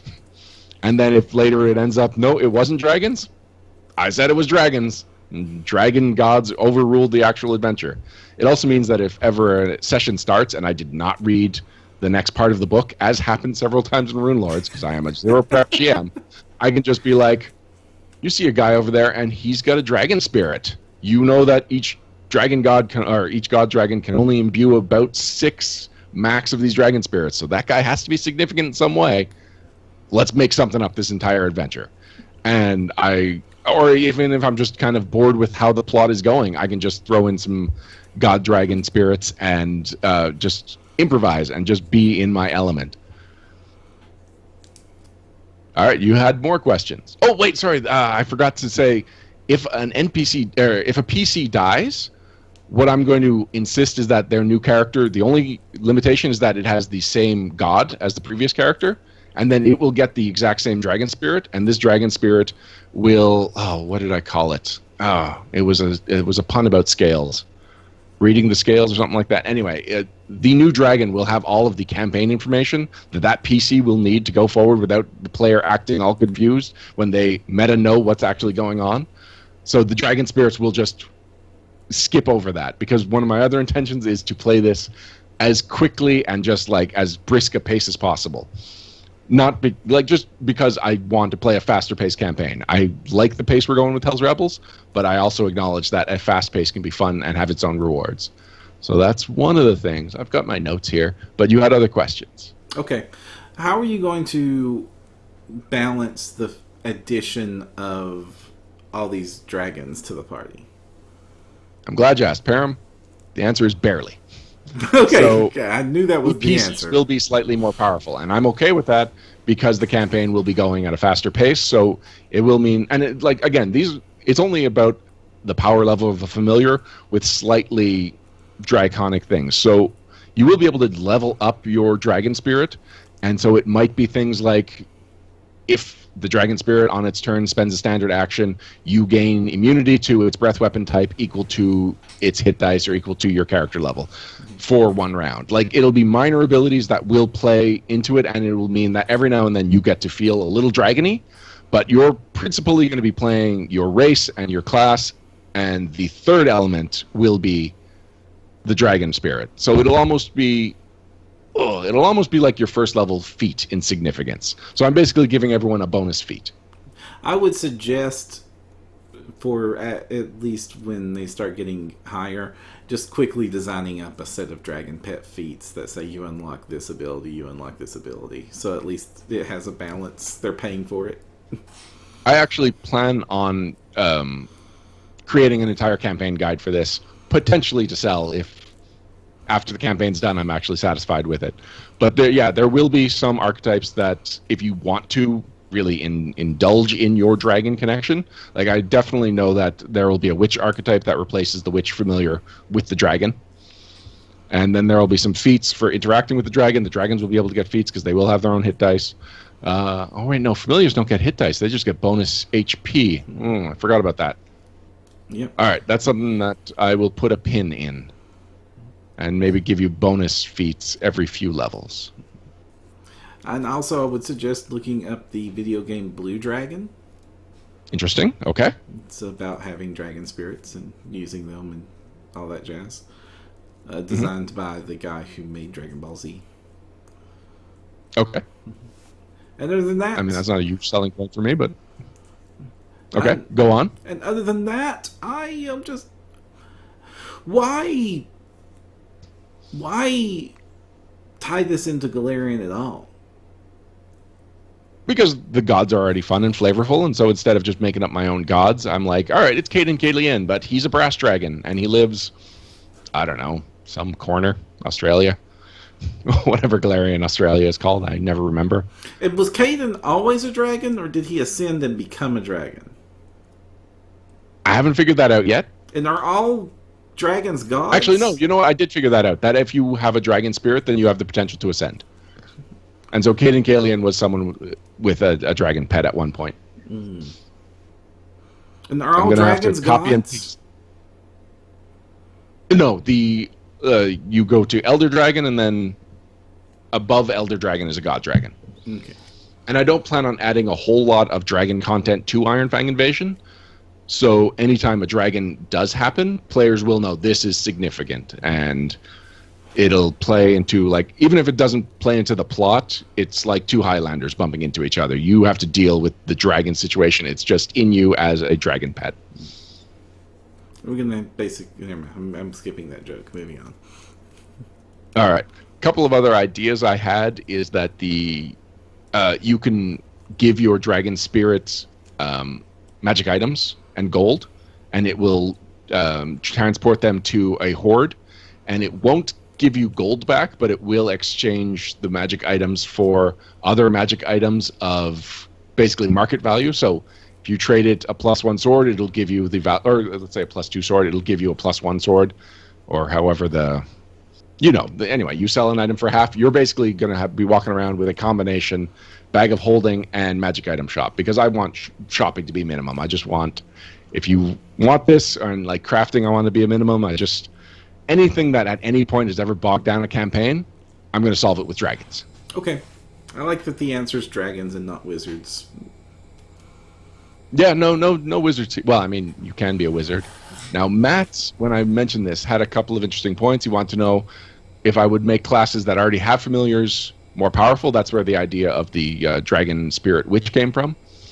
Because I don't want... Just about every class that has a familiar, which isn't that many, they have an option to get something else. Wizards having the bonded item thing being the first example that comes to mind. So witch is a class that doesn't have another option, so I'm going to say, like, it's your choice. If you are choosing to play a class that already has a familiar, and maybe there's going to be, like, maybe both Dragon Spirit and familiar will give you alertness, and so you're just kind of a wash as far as bonuses there, Well, that was your choice, and it's not like people are really begging to play the witch in my campaigns, so I'm not going to mess around with something that I don't have to. But his second question was really interesting, and that was how this was going to interact with Hero Lab. And so that is something I'm going to keep in mind when I start designing things, because I want to, just because of how Hero Lab works, it allows you to input some custom options, but it still has to kind of fit some other option that already exists in the game. So whenever I get to a point where it's like, to create this idea, I need to reinvent the wheel, I am going to look at all the wheels that are right in front of me and choose the closest wheel to what my idea is, and just do as minimal crafting as I can get away with, so that at the end you will probably need to do some custom stuff, and Jeff's already offered to do any of the Hero Lab programming that people will need. But I am going to be designing with Hero Lab in mind, which is not something I've ever done before, but is, I think, a skill that freelancers should work on if they can, because Hero Lab's pretty prevalent as far as a Pathfinder tool. Okay. All right. Do you have other questions, Param? No, that sounds great. All right. I got Now an I just want to update. double check, but go ahead. I got an update on my campaign. We have finished book 3, moving on to book 4, and I killed another one. Oh, I've got on a killing spree lately. There's minor spoilers in one of the final rooms. There's this big, nasty trap that is telegraphs it's a gigantic, nasty trap. And going anywhere near it is bad, but of course they have to for plot. And and Hero is pointing out that the character is not dead; it's just permanently insane, and they have no way to fix it. And so they let the kindly witch look after her, because that's a smart thing to do, right? And that Wait, will which have kindly witch? yeah, there's no kindly witches, so this is going to be an interesting situation. But they just offloaded that character, and I felt really bad about it too, because it's actually a new player that's new to playing the game, new to role playing in general. She just joined my table, and so she hasn't even seen the other characters die? No, she joined my table after the other character died. And she's played 2 sessions, and on the end of her second session, she lost her character. So I kind of feel bad about it, but it was too plot centric that this thing be as deadly as it seemed for me to water it down. And I also kind of thought that, well, they surely can get rid of this status condition probably, and it turns out no, insanity is really, really hard to get rid of. And everyone... So, like, how did she react ultimately to having to make a new character? I don't know yet. I'll find out, because it happened literally at the end. Okay. I know that she's All right, current. If my Facebook messages are to be complete, I've just been asked what races are available. So I think the creation is ongoing of the new character. All right. Do you figure that she'll be back next session, right? Yeah, totally. Okay. I just still feel really bad about it, because we always give the advice that you're supposed to take it easy on newbies if you can. Mm-hmm. You give that advice. I don't pull punches. Well, all right. For a newbie, I would. Yeah.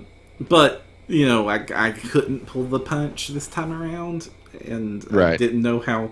I also didn't know that I had brass knuckles on when I was throwing the punch. Okay. So I felt a little bad about that one, but I'm hoping it works out. I'm hoping she enjoys the game. The worst part is every time we're coming up to a chapter boss, every so often I have a player called Pat. His name is Pat. He's not just called Pat. His name is George. We just call him Pat. And he used to give this speech when he GM'd some games I played. So every so often I have him give this speech. So I start up the game. The players know out of character, not in character, because I had to call the session a little bit early, because I said, okay guys, I need to call it early. The last room of the dungeon is beyond those doors you're standing in front of, and we don't have enough time to run that properly. So I said, we're going to call it, and then he says that, and then I very quickly added, and you're not allowed to use that knowledge to go camp and prep as if this is no Nova-ing because of this, because they literally were talking about kicking the door down. That's when I called the session. On the flip side, I could have probably just had them kick the door open and then called the session, but either way. So I had him read the speech where he goes, "Now everybody listen. We've all had fun with these characters, but we need to remember that they're just pieces of paper in our imagination. And just because we lose this character and gain new characters does not diminish the fun we had with the characters we have currently." And it's usually, I used to play that off as a big joke because, my players usually just stomp everything. Like, I usually have one or two newbies with a group of people that have been playing this game for 20 plus years. They know all the tricks. They know all the strategies. They destroy my encounters like it's nothing. But then we started off the fight, and the boss monster in here has a particularly deadly combo with lances and charge and trample attacks all combined into one supernova strike. And so The opening combat was Barbarian charges through the room and cast a spell. Which is a fun thing to say happens. And then the Nova hits when this thing does the charge attack, and the Barbarian's at negative 12 hit points from full, which was nasty. And then everything got real serious all of a sudden after that speech plus that, and they, again, the joke made that evidently I really, really, really want to play Starfinder. I like in chat, Hero says, "Whatevs, I lived." Yeah, he lived, and then they destroyed the poor thing. But then the super deadly trap happens, and they were really scared of it after they lost. She went insane the very first second, and then they realized they still had to deal with it, and then fun times happened. But it's good. I'm glad. We're moving on. Things are about to get really strange for my players because Book 4 is about to happen, and especially since they're sitting in chat, and I don't want to spoil too much about what happens in Reign of Winter moving forward from here, but this is the point where Reign of Winter goes from weird to really weird. Not as weird as it gets. This isn't Book 5, but this is when things get crazy, and I'm kind of looking forward to how they handle that. I know about this craziness, and so this is one of the worst kept secrets as far as things related to this AP. Your players still have no idea? Some of my players do not know what's going on. 2 of my players do know, and I have sworn them to absolute secrecy. I mean, you know what? That's pretty good. It's hard in today's day and age to be surprised by anything. Mm-hmm. They could very easily stumble across this information. In fact, I'd imagine it's easier to find this information out than not. Through no fault of their own, just at a gaming store saying "Oh, I'm playing Reign of Winter," and someone's like, "Oh, that's the blah campaign," and they're like, "I didn't know blah." Yeah. And but the thing is, we've talked about this a million times, but that's the problem. The selling point from Reign of Winter, what makes it special, is what happens in Book 5, and it justifies the whole thing being awesome. And actually, the whole thing is awesome. Book 1 is fantastic. Book 2 is fantastic. Book 3 is less fantastic, but cool. And Book 4 is fantastic. And then, of course, Book 5 happens, and that's the whole reason we're playing this thing. But I've heard rumors that it is also fantastic. I hope it is. But to know that is to spoil yourself a little bit. So I'm kind of glad that my players accepted that, hey, I want to run this winter-themed campaign with this crazy Russian stuff happening. Do you like weird Russian fairy tales? Because you better. Do you like lots of evil fae? You better. Do you have a way to deal fire damage? Well, you better. Oh, man, one of my players started up with a Winter Witch, and she actually started specking out ice spells. I'm like, and that was thematically great, mechanically bad. well, Isn't it thematically great? Because, I mean, it's like Iceman in the Arctic. He has to assume that he's blasting things that are wearing snow jackets and stuff. Mm-hmm. He's at his deadliest when he's in somewhere where people are in bathing suits, and he can blast them directly. Mm-hmm. But hey, thematically it's fun because it ties into like all the stuff that's going on. But then, mechanically it's like, oh, and I can't damage anything with all these snowballs and cone of colds and ice prisons and stuff. Well, to be fair, the game isn't like Snow, the snow god, the snow of snow happens. A lot of the monsters are, surprisingly, huge amounts of the monsters are actually various other elemental types, because the players were joking that too many of the things they run into is immune to fire. And I'm like, technically that's not true, but enough of the stuff has been immune to fire that it's become a running joke in the game. Right. It's the thing you expect nothing to be immune to. Right. Well, they run into a lot of Anything. demons, so what if? Of course, the demons are immune to fire. That's what demons do. So now, I remember at one point, I believe it was book 2 was a lot longer than you expected, or was that book 1? Book 1 was long, super long, and then book 2 is super long. Those two books, book 2 basically has 3 chapters, and any given one of those chapters could have been its own chapter. It could have been its own book. My players went basically from level 4 to 9, or to 8. Yeah, because they went to 9 in book 3. Yeah, from 4 to 8, and then here they went from 8 to 10. So, it's not as big of a gap there. And book 4 and book 3 is just one big dungeon, is all it is. That's the whole adventure. Well, technically a mini dungeon than a big dungeon, but the mini dungeon doesn't count. And that's the adventure. But it definitely seems a lot shorter than book 2. And book 1, of course, is super long. It basically could have been 2 books. Book 1 could have been 2 books easily. Which I'm glad. Okay. I'm glad because they're moving in a clip. And book 4 is going to be much shorter too. Okay. Yeah, there's basically 2 big sections to book 4, and then once they get through that, that'll be it. Because I knew your Rise of the Runelords campaign went on forever, and so the fact that you were saying you were also playing an AP that was taking longer than you were expecting, I thought you would be playing Reign of Winter for forever again. Well, so it's good to hear that forever it's kind of evening out. Relative term.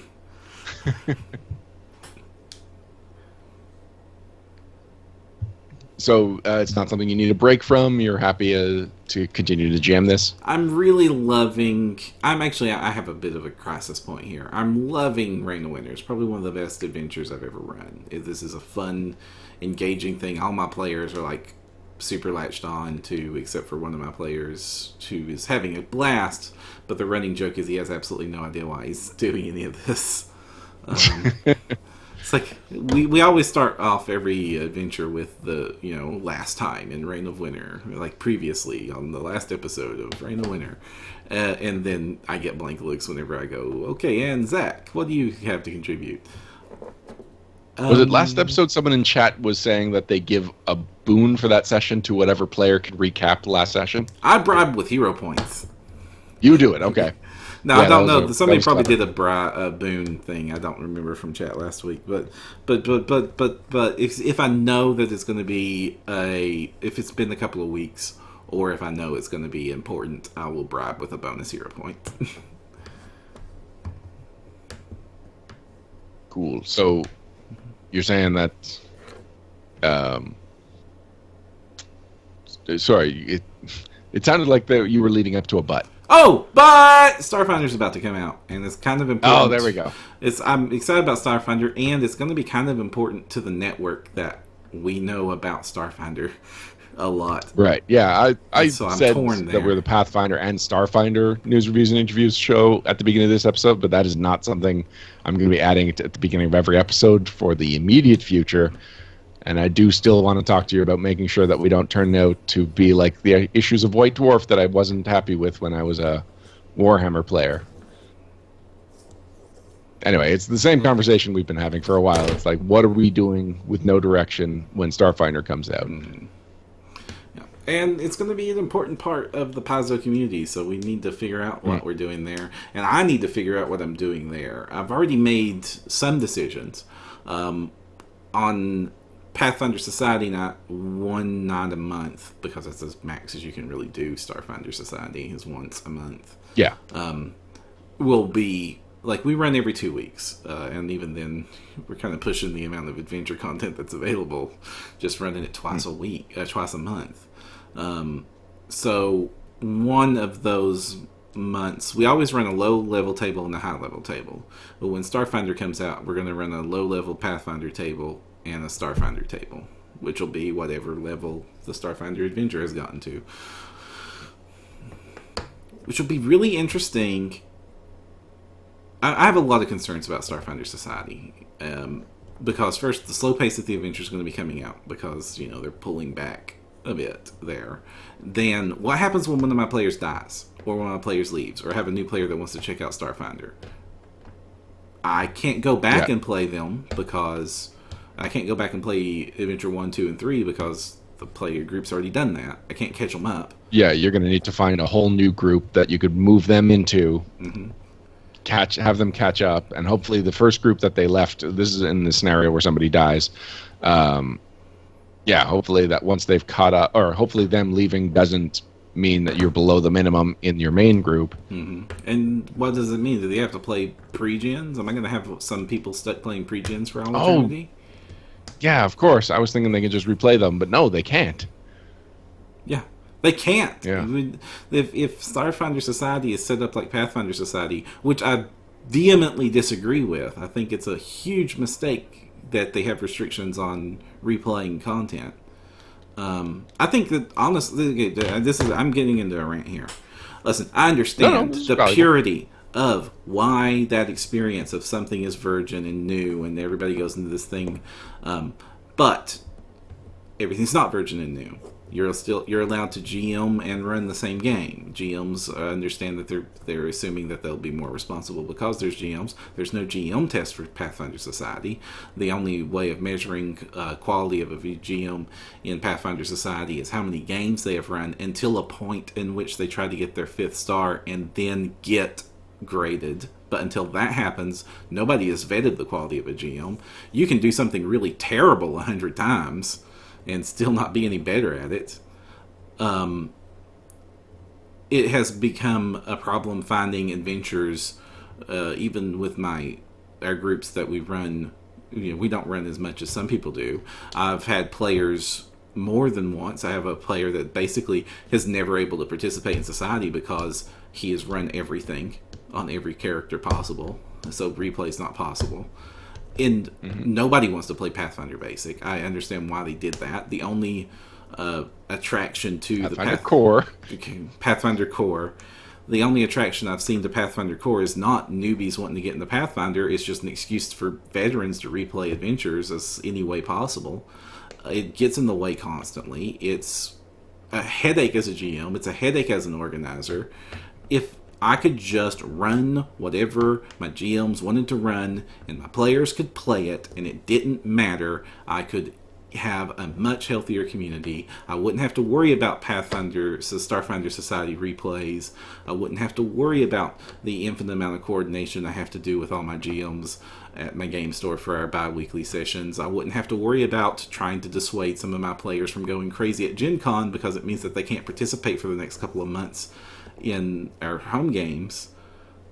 It's just frustrating, and it seems to be frustrating chasing a goal that's not worth it. It's all this to chase this purity of you haven't done this adventure on this super structured adventure path, and you're going in blind and not knowing and not spoiling the other players, when in fact, well, a lot of players get to spoil it anyway because there's multiple ways to replay it, so you're not even preserving that. And also, these adventures are so structured and the DCs are set for just about anything you would want to do that it doesn't much matter whether or not you know what's going on going in, because the dice are going to be determining a great deal of what you're going to be able to do. And if you're going to be asking half the player base to just, hey, do it on the honor system anyway, you might as well ask the rest of the player base. So I think that what we are trying to preserve by having no replay is in no way worth the amount of headache and the amount of people I have to have not playing the game at all. It's not a trade-off. It's not worth it, and it is hurting the society. It is hurting the community, and with Starfinder, it's going to be infinitely worse. It's a terrible idea, and they need to change it. Bard Wannabe in chat is saying that people can be jerks on replay as well. Like, people can be jerks in many ways. You can get a copy of the adventure and read it before playing it. Like, you can read over reviews, you can read the GM prep things online. It's very easy if somebody just wants to get spoiled to get spoiled. Now, it's unfortunate if somebody spoils it for somebody else, but just the idea that people can be jerks, yeah. So, like, it's not an argument with any weight to me. Mm-hmm. And Reynolds is pointing out that you can have people replaying for no credit, and yes, you can do that. But then again... So that was for one of the scenarios you outlined. That's valid. But for the player that dies, yeah, I could not come up with... Or the character that dies, I could not come up with a way that they could continue to play in Starfinder Society, and that is a problem. And I can't also... And having the majority of my group play something for no credit and no progression, just for the benefit of one person, is not something as a responsible community organizer I should do. I have to worry about the betterment of the whole more than the enjoyment of the one. Reynard Wolf is also saying the problem other campaigns had with, and I'm guessing he's talking about Dungeons and Dragons, they had with replay was all vets replaying with no room for newbies. The Pathfinder Society problem that is the opposite of that and has probably been bred by the no replays is that typically you get a lot of low-level players in public venues that form private groups and then disappear and no one's playing high-level play. Whereas if there are replays allowed, then you can go back and even if you've played the scenario that's being played that week, you know that there's still a spot at a table for you as long as there's enough GMs to give spots to everybody. Whereas, at least when I was running the community, it was like we had one or two tables, and that was maximum. And we still had the problem where some people had played everything, and so it was hard to build the community because there was no winning, and this. The way you've outlined these problems, Param, does make me realize that a lot of that had to do with the fact that people couldn't replay, or if they were replaying for no credit. So I did have people who happened to be at Chimera at the time, happened to be in the store, say, yes, they will sit down if it completes a table, but people weren't going out of their way to be there for the Pathfinder Society days. Mm-hmm. And I'm having these problems when I'm dealing with Pathfinder Society, which is probably the most mature, most supported open play campaign for any RPG, with hundreds of adventures available to us, and multiple ones being put out a month. How in the world am I going to be able to deal with this when I have exactly one adventure to pick? Sorry, angry. Mm-hmm. Well, I think that Starfinder Society is how I'm going to be playing Starfinder at the beginning. Mm-hmm. I don't know how I'm going to schedule my life around that because, Gen Con's August 17th and Tina's due August 12th. So any free time that I have is spent at this point, especially if I'm planning on not giving up any other hobbies or things that I'm already doing. But the fact that there's only going to be a few adventures coming out at a very meager pace does help me out, and because it means that I only have to find one night every other week to find the time for some Starfinder. And I believe that if I get the pawn box, I'll have all the resources I need to run anything that's going to be in those first few scenarios. So I get your problems, Param. It's not the same problems that I have. So I haven't put as much thought into it as you have, and I can't offer any advice. Yeah, I think the ultimate way to look at it is what are you getting and what is it costing you? And what we are getting... Is the juice worth the squeeze? Yeah. What are we getting is this one virgin experience for a majority of players, but not a universal amount of the players, at the expense of a lot of difficulty in making sure that everybody gets to play every week. Bard Wannabe suggests just saving Starfinder for cons.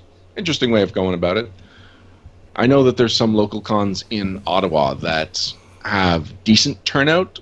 I'm trying to think of how many tables. They probably seat about 10 tables. And one of them is Glengus Con, and it's run by Glenn and Angus. So Glengus is the composite of their names. And it's also a very clever name. I have to give them credit. It's good wordplay. So I don't know if that's going to try and be a purely Pathfinder con or if it's going to accommodate Starfinder players.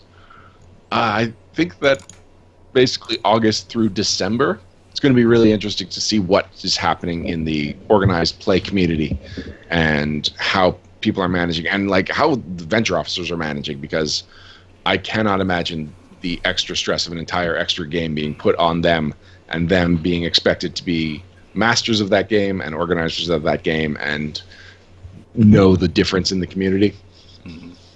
Hero 25 or 245 has asked, how was that handled when Pathfinder Society first launched? Was it the same problems back then? When Pathfinder Society it was tiny. First, there was a lot less players. They had a whole season 0, and they were producing 4 adventures a month. And at first, there were a lot of low-level adventures because nobody could possibly be higher level. And then, basically, they were launching with a lot more material, coming out a lot more frequently. It just seems like they're not confident in Starfinder working. I disagree with that. I think it's just a matter of not burning out the organized play team. Well, I understand.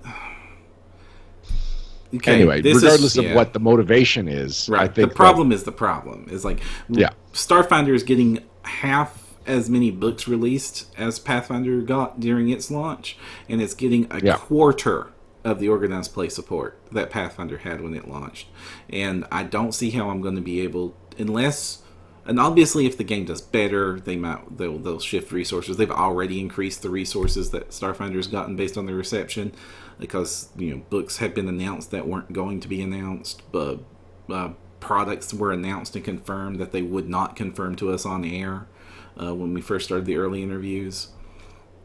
But I just don't see how this is going to be able to be as anywhere near as successful if it doesn't have the commitment. I mean, I understand maybe not as much, but could we get 2? More than just the 1? Because 1 means literally once a month they get to play, and as soon as anybody dies in that group, or anybody comes in late, or somebody drops out, then that group is instantly compromised.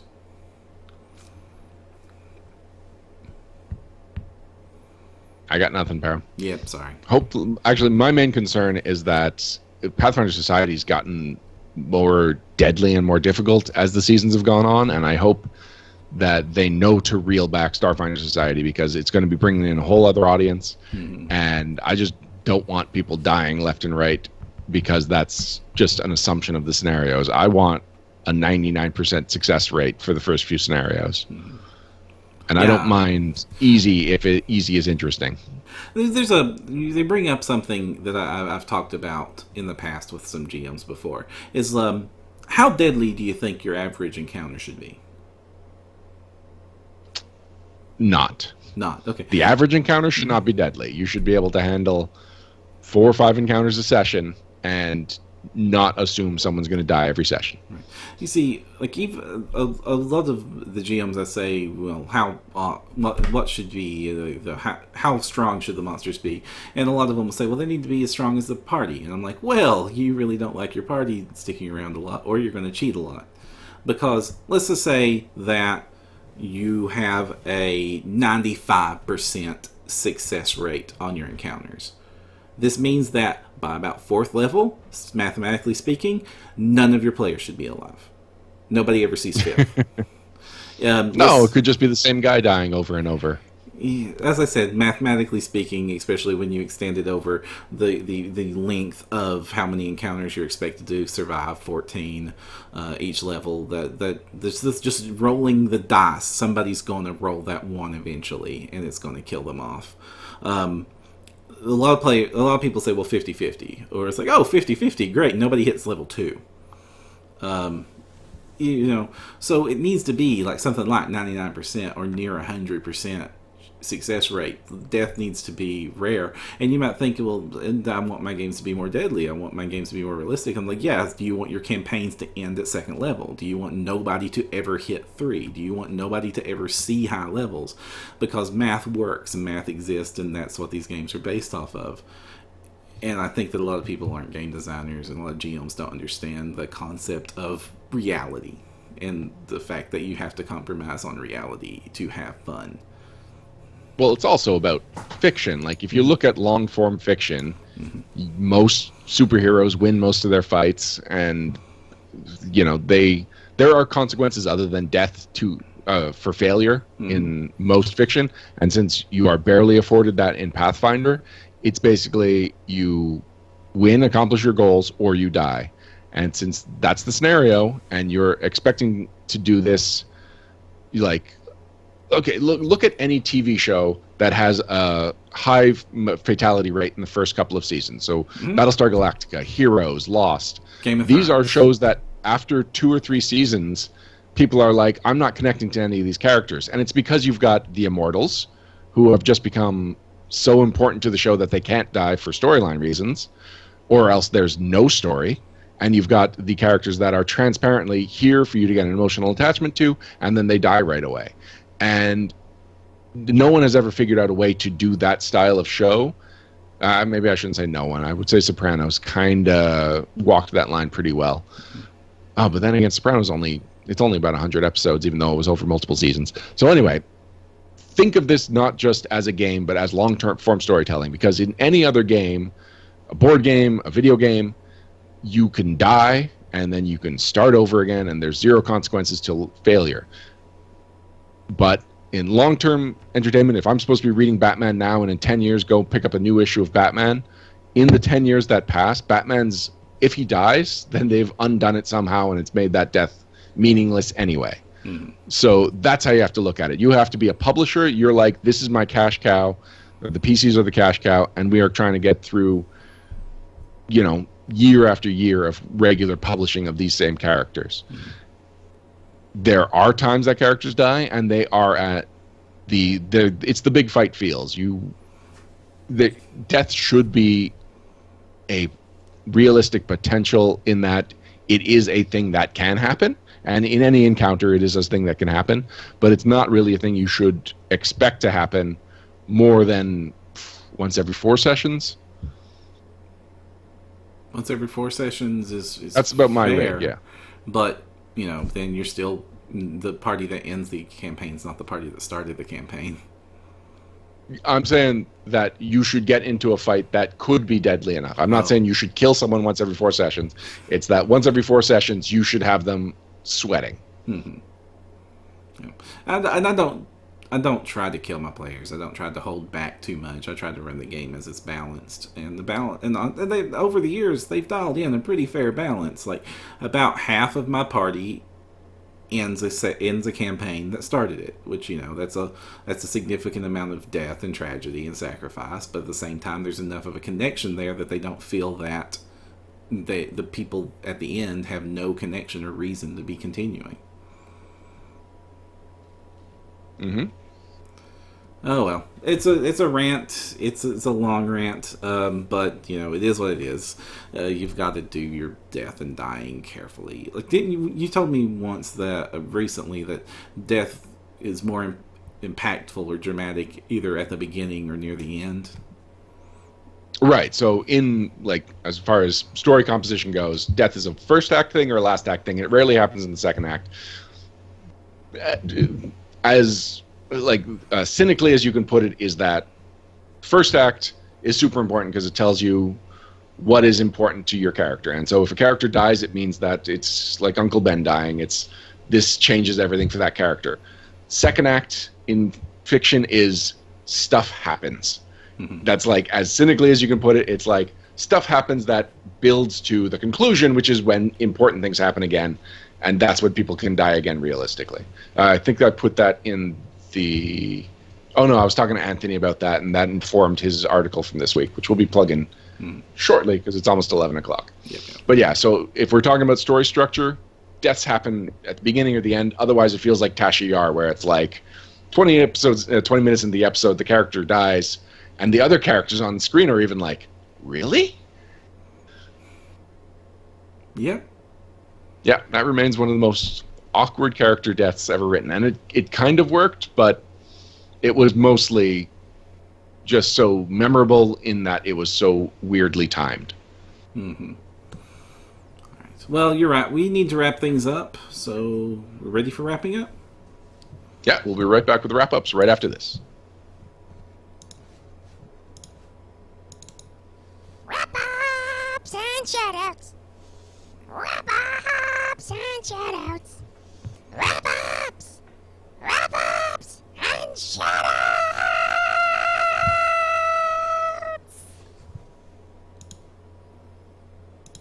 And we're back.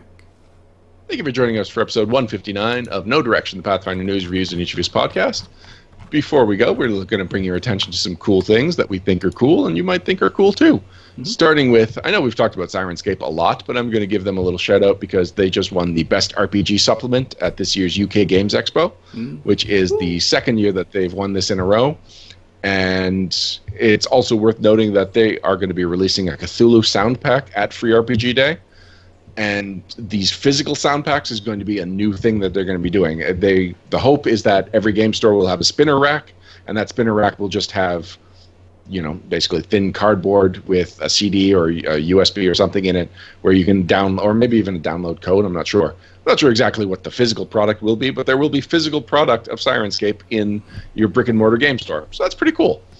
And since we're talking about it, we haven't talked about this in a few episodes, so I'm going to remind people that if people want the Gnome Land Security sound set that I recorded and is tied into just things that No Direction is famous for, when you go to Sirenscape.com, use the voucher link at the top right of the screen, register for an account if you haven't got one already, and enter gnomes, all caps, and it's gnomes plural, as the voucher code, and you will get a free Sirenscape fantasy sound set.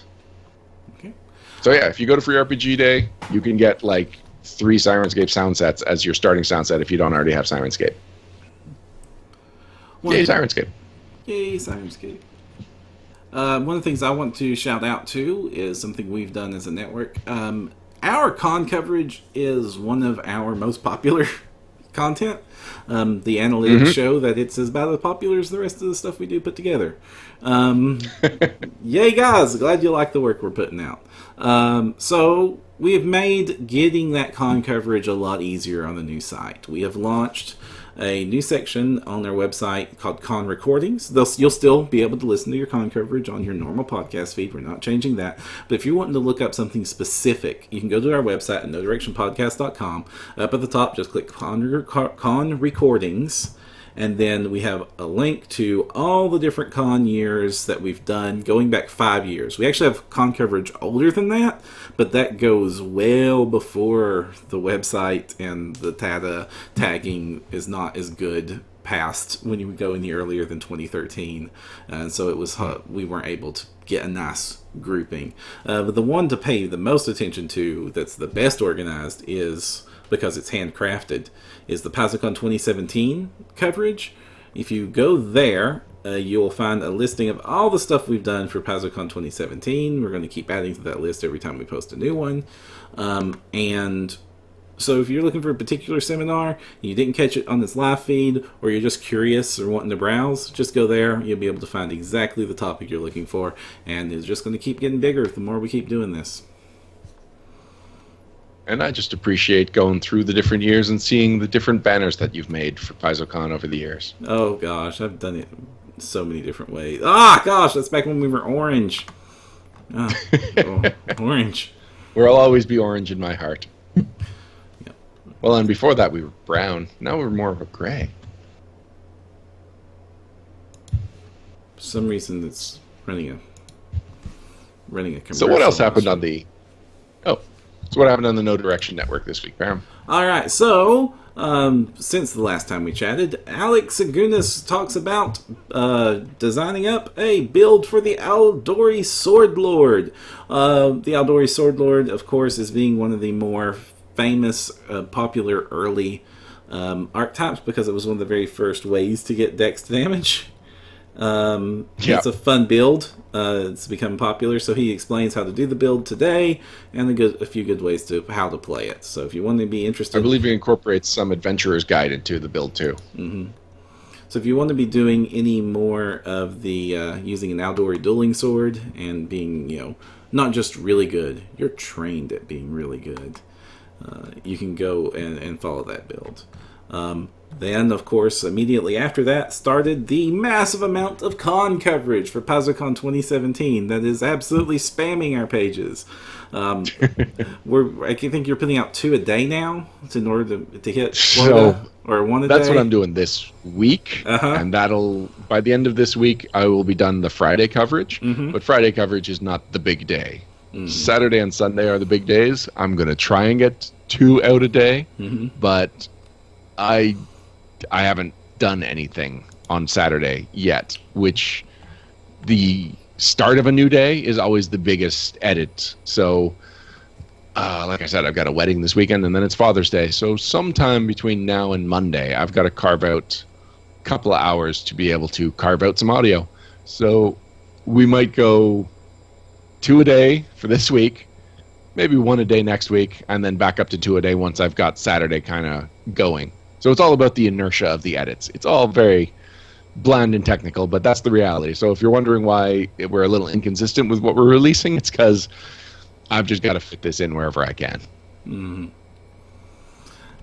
Next up, on Code Switch, James talks about disease and how it is super, super deadly if you're an NPC. Disease is actually, for players, sometimes when players don't even notice because it's usually gone before it's had any sort of effect on them, or it freaks them out for a little while, and then they lose a few stat points or get some weird condition, and then it's just gone. Or like a week goes by in game, and the player's like, "Am I diseased?" And the GM's like, "Yes." Forget it. Yeah. Whatever, you drank some penicillin. Yeah, and then eventually, as soon as they figure it out, a cleric fixes it. And they have nice high saves. But he just starts running the math and shows that, actually, if you're an NPC, using the NPC stats, diseases are basically like super plagues that wipe out entire population centers. And it's insane how deadly they are. And then, talks about clerics and the lack thereof. And if you run the math on the settlements, how the fact that, no, clerics aren't going to fix everything, even if they were operating for free and spamming their spells as fast as they were available, they would never contain an actual outbreak. Of course, diseases are only as deadly as you run them as a GM, but it's a fun read to start thinking about the topic on how you're going to handle any plagues or diseases in your games. It's a fun read.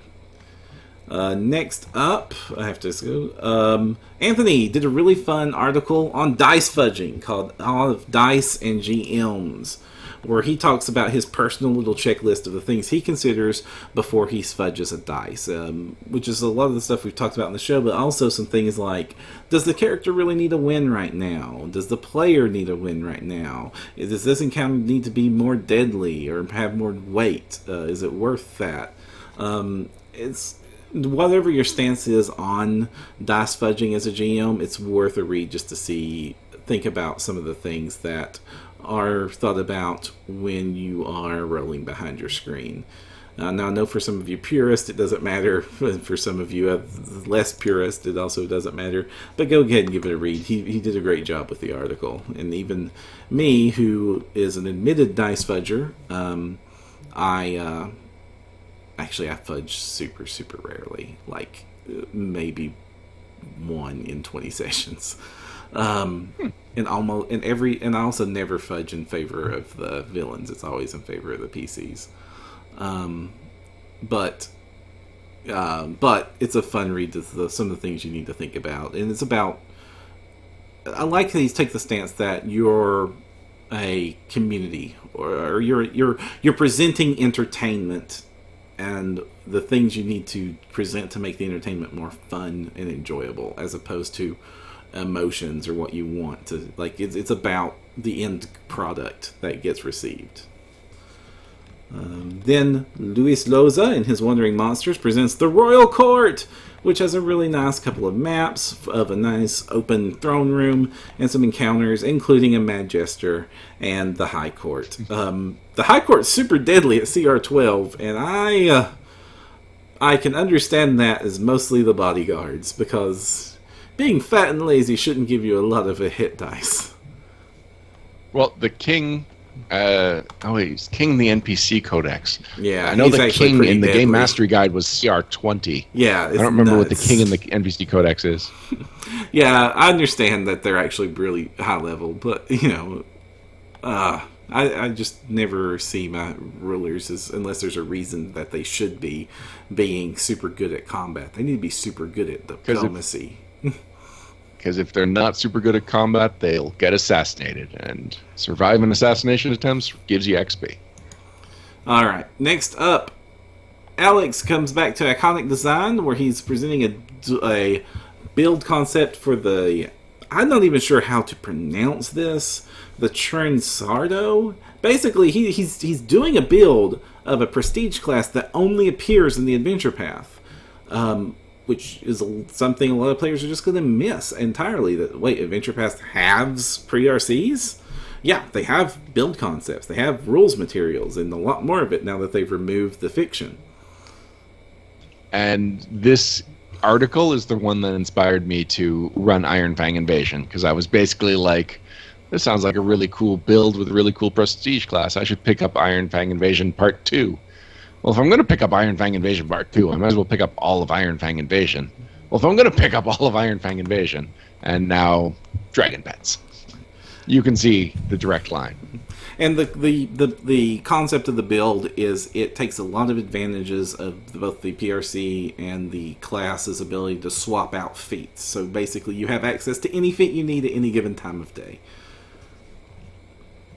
Next up is...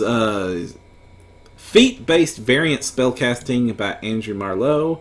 We are talking. His articles are talking about world building and changing the very mechanics to fit the world building, and he presents a concept of various feats to be an alternative way or an additional way to spellcasting, in which these feats allow you to temporarily draw spellcasting ability from magic items. It's a fun little concept. It's a way to rethink, as all of his articles are. It's a way to go back and rethink the core of how the game runs. This is something that I can see being a product on its own, and archetypes being built around it, an entire chapter with a lot more magic, with a lot more feats. I don't know what his plans are, if he's going to follow up with this at all, or if this was just kind of be like, this is something else you can do, but this is definitely something he can do a lot with. Actually, I almost missed Monica's because just the way the dates lined up in the release schedules. I want to go back in time to June 1st in Inspire Confidence, where Monica talks about the pros of taking a break from playing a game and how to keep that from being just, we're not playing games anymore. It's a good read. We've all... every gaming group that's gone on any significant amount of time has had to deal with the problem of, well, we can't play for a while. What does that mean? And sometimes it means the worst. It means that, oh, well, it falls apart. And sometimes it really is just a break. Or sometimes it means you're playing something else when you didn't. Go read her article. It's very well done. She's probably one of the... she has a lot of experience with groups and of all types and sorts. And finally, that brings us to today's Dear Dova Queen. No, we've got one more between there. Do we? What did I miss? The paint thing.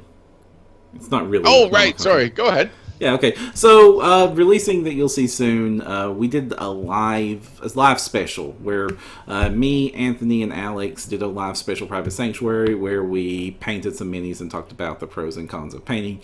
During the show, spoiler alert, I found out that a lot of my paints have gone bad. And even though I get to finish my minis up, it presents some difficulties while I'm painting. First, I'm not able to paint the guy I want purple because my purples turned out to be cottage cheese on the inside. This paint should not have gone bad as fast as it went bad, so I was very surprised by this during the show. And so I was like, hey, I need some more paints. And so I went to buy more paints, and I figured that, hey, you guys might want to be interested in what I look for when I'm putting together a paint set, especially since I was going to have to replace basically all the stuff I bought from Hobby Lobby. And I hate that I had to shop at Hobby Lobby. I hate that I had to get paints from Hobby Lobby. It's now going to be a mistake I'm going to make again. Nope. And so I went to my friendly local gaming store. They don't stock Reaper paints, and they stock very few Vallejos, which is my other go-to when I can't get Reapers. So I had to settle for Games Workshop paints, but the type of paint I buy is immaterial. I even tried to clickbait the title, 5 types of paint for basic starter set. But basically, I went through, hey, you're going to need a basic color of all the basic colors. You're going to want some whites. You're going to want some browns. And this is why you want to buy these specific types of paints and what you'll use them for. So it's a nice little addendum article if you're curious about getting started in painting your own minis. If the idea of not buying the pre-paints appealed to you when we talked about the show today. And then Dova Queen happened. Ryan, go forth with Dova Queen. Memorable NPCs. So the question from non-player Charmer is how to make your NPCs, or how to make your PCs make an emotional connection to your NPCs. And she goes in a good detail outlining a typical encounter with an NPC that you might be like, this is the scenario, and so this is the most logical person that would be in this situation, and this is the most logical way that person would act. And if you just keep making your decisions based on what's most likely and most logical to be in there, you are going to make the most generic person in that situation, even if you put a lot of thought into it. And so her example is the soggy half-orc barkeep. And she takes that concept and then just spins 2 or 3 details. So she tweaks a couple of details, and then she turns one of the details on its head and outlines a scenario that would be a complete opposite of what someone would expect when they walk into a bar. And that's basically the perfect way for someone to get a connection to a character. They will always remember walking to that bar, and I don't want to ruin what this half-orc does, but he doesn't do what you would expect a half-orc to do. You'll have to read the article to find out. All right, and that is everything that happened last week on the network. And I would like to remind our listeners that we love that you listen to our shows. But if you're just listening to our shows, you're getting only half the great content that gets put out for No Direction. We have a staff of very talented writers who produce new Pathfinder content every single day at NoDirectionPodcast.com, and it's all completely free. So go to NoDirectionPodcast.com and enjoy some excellent content for your Pathfinder games. And yeah. Speaking of talented staffs, Gen Con is coming up. Yes, Gen Con is coming up. We are going to be doing a lot of recording, and if you wish to volunteer and join our staple of volunteers for Gen Con, we'd love to have you aboard. All you have to do is be willing to make a tape recorder work at a seminar you want to go to. If you are interested in being one of our volunteers, get in touch with me at our Facebook page at facebook.com/nodirection, or email us at nodirection@hotmail.com. And until next time, I'm Ryan Costello. And I'm Jefferson J. Thacker, also known as Param. And if you want to find the path, you need no direction.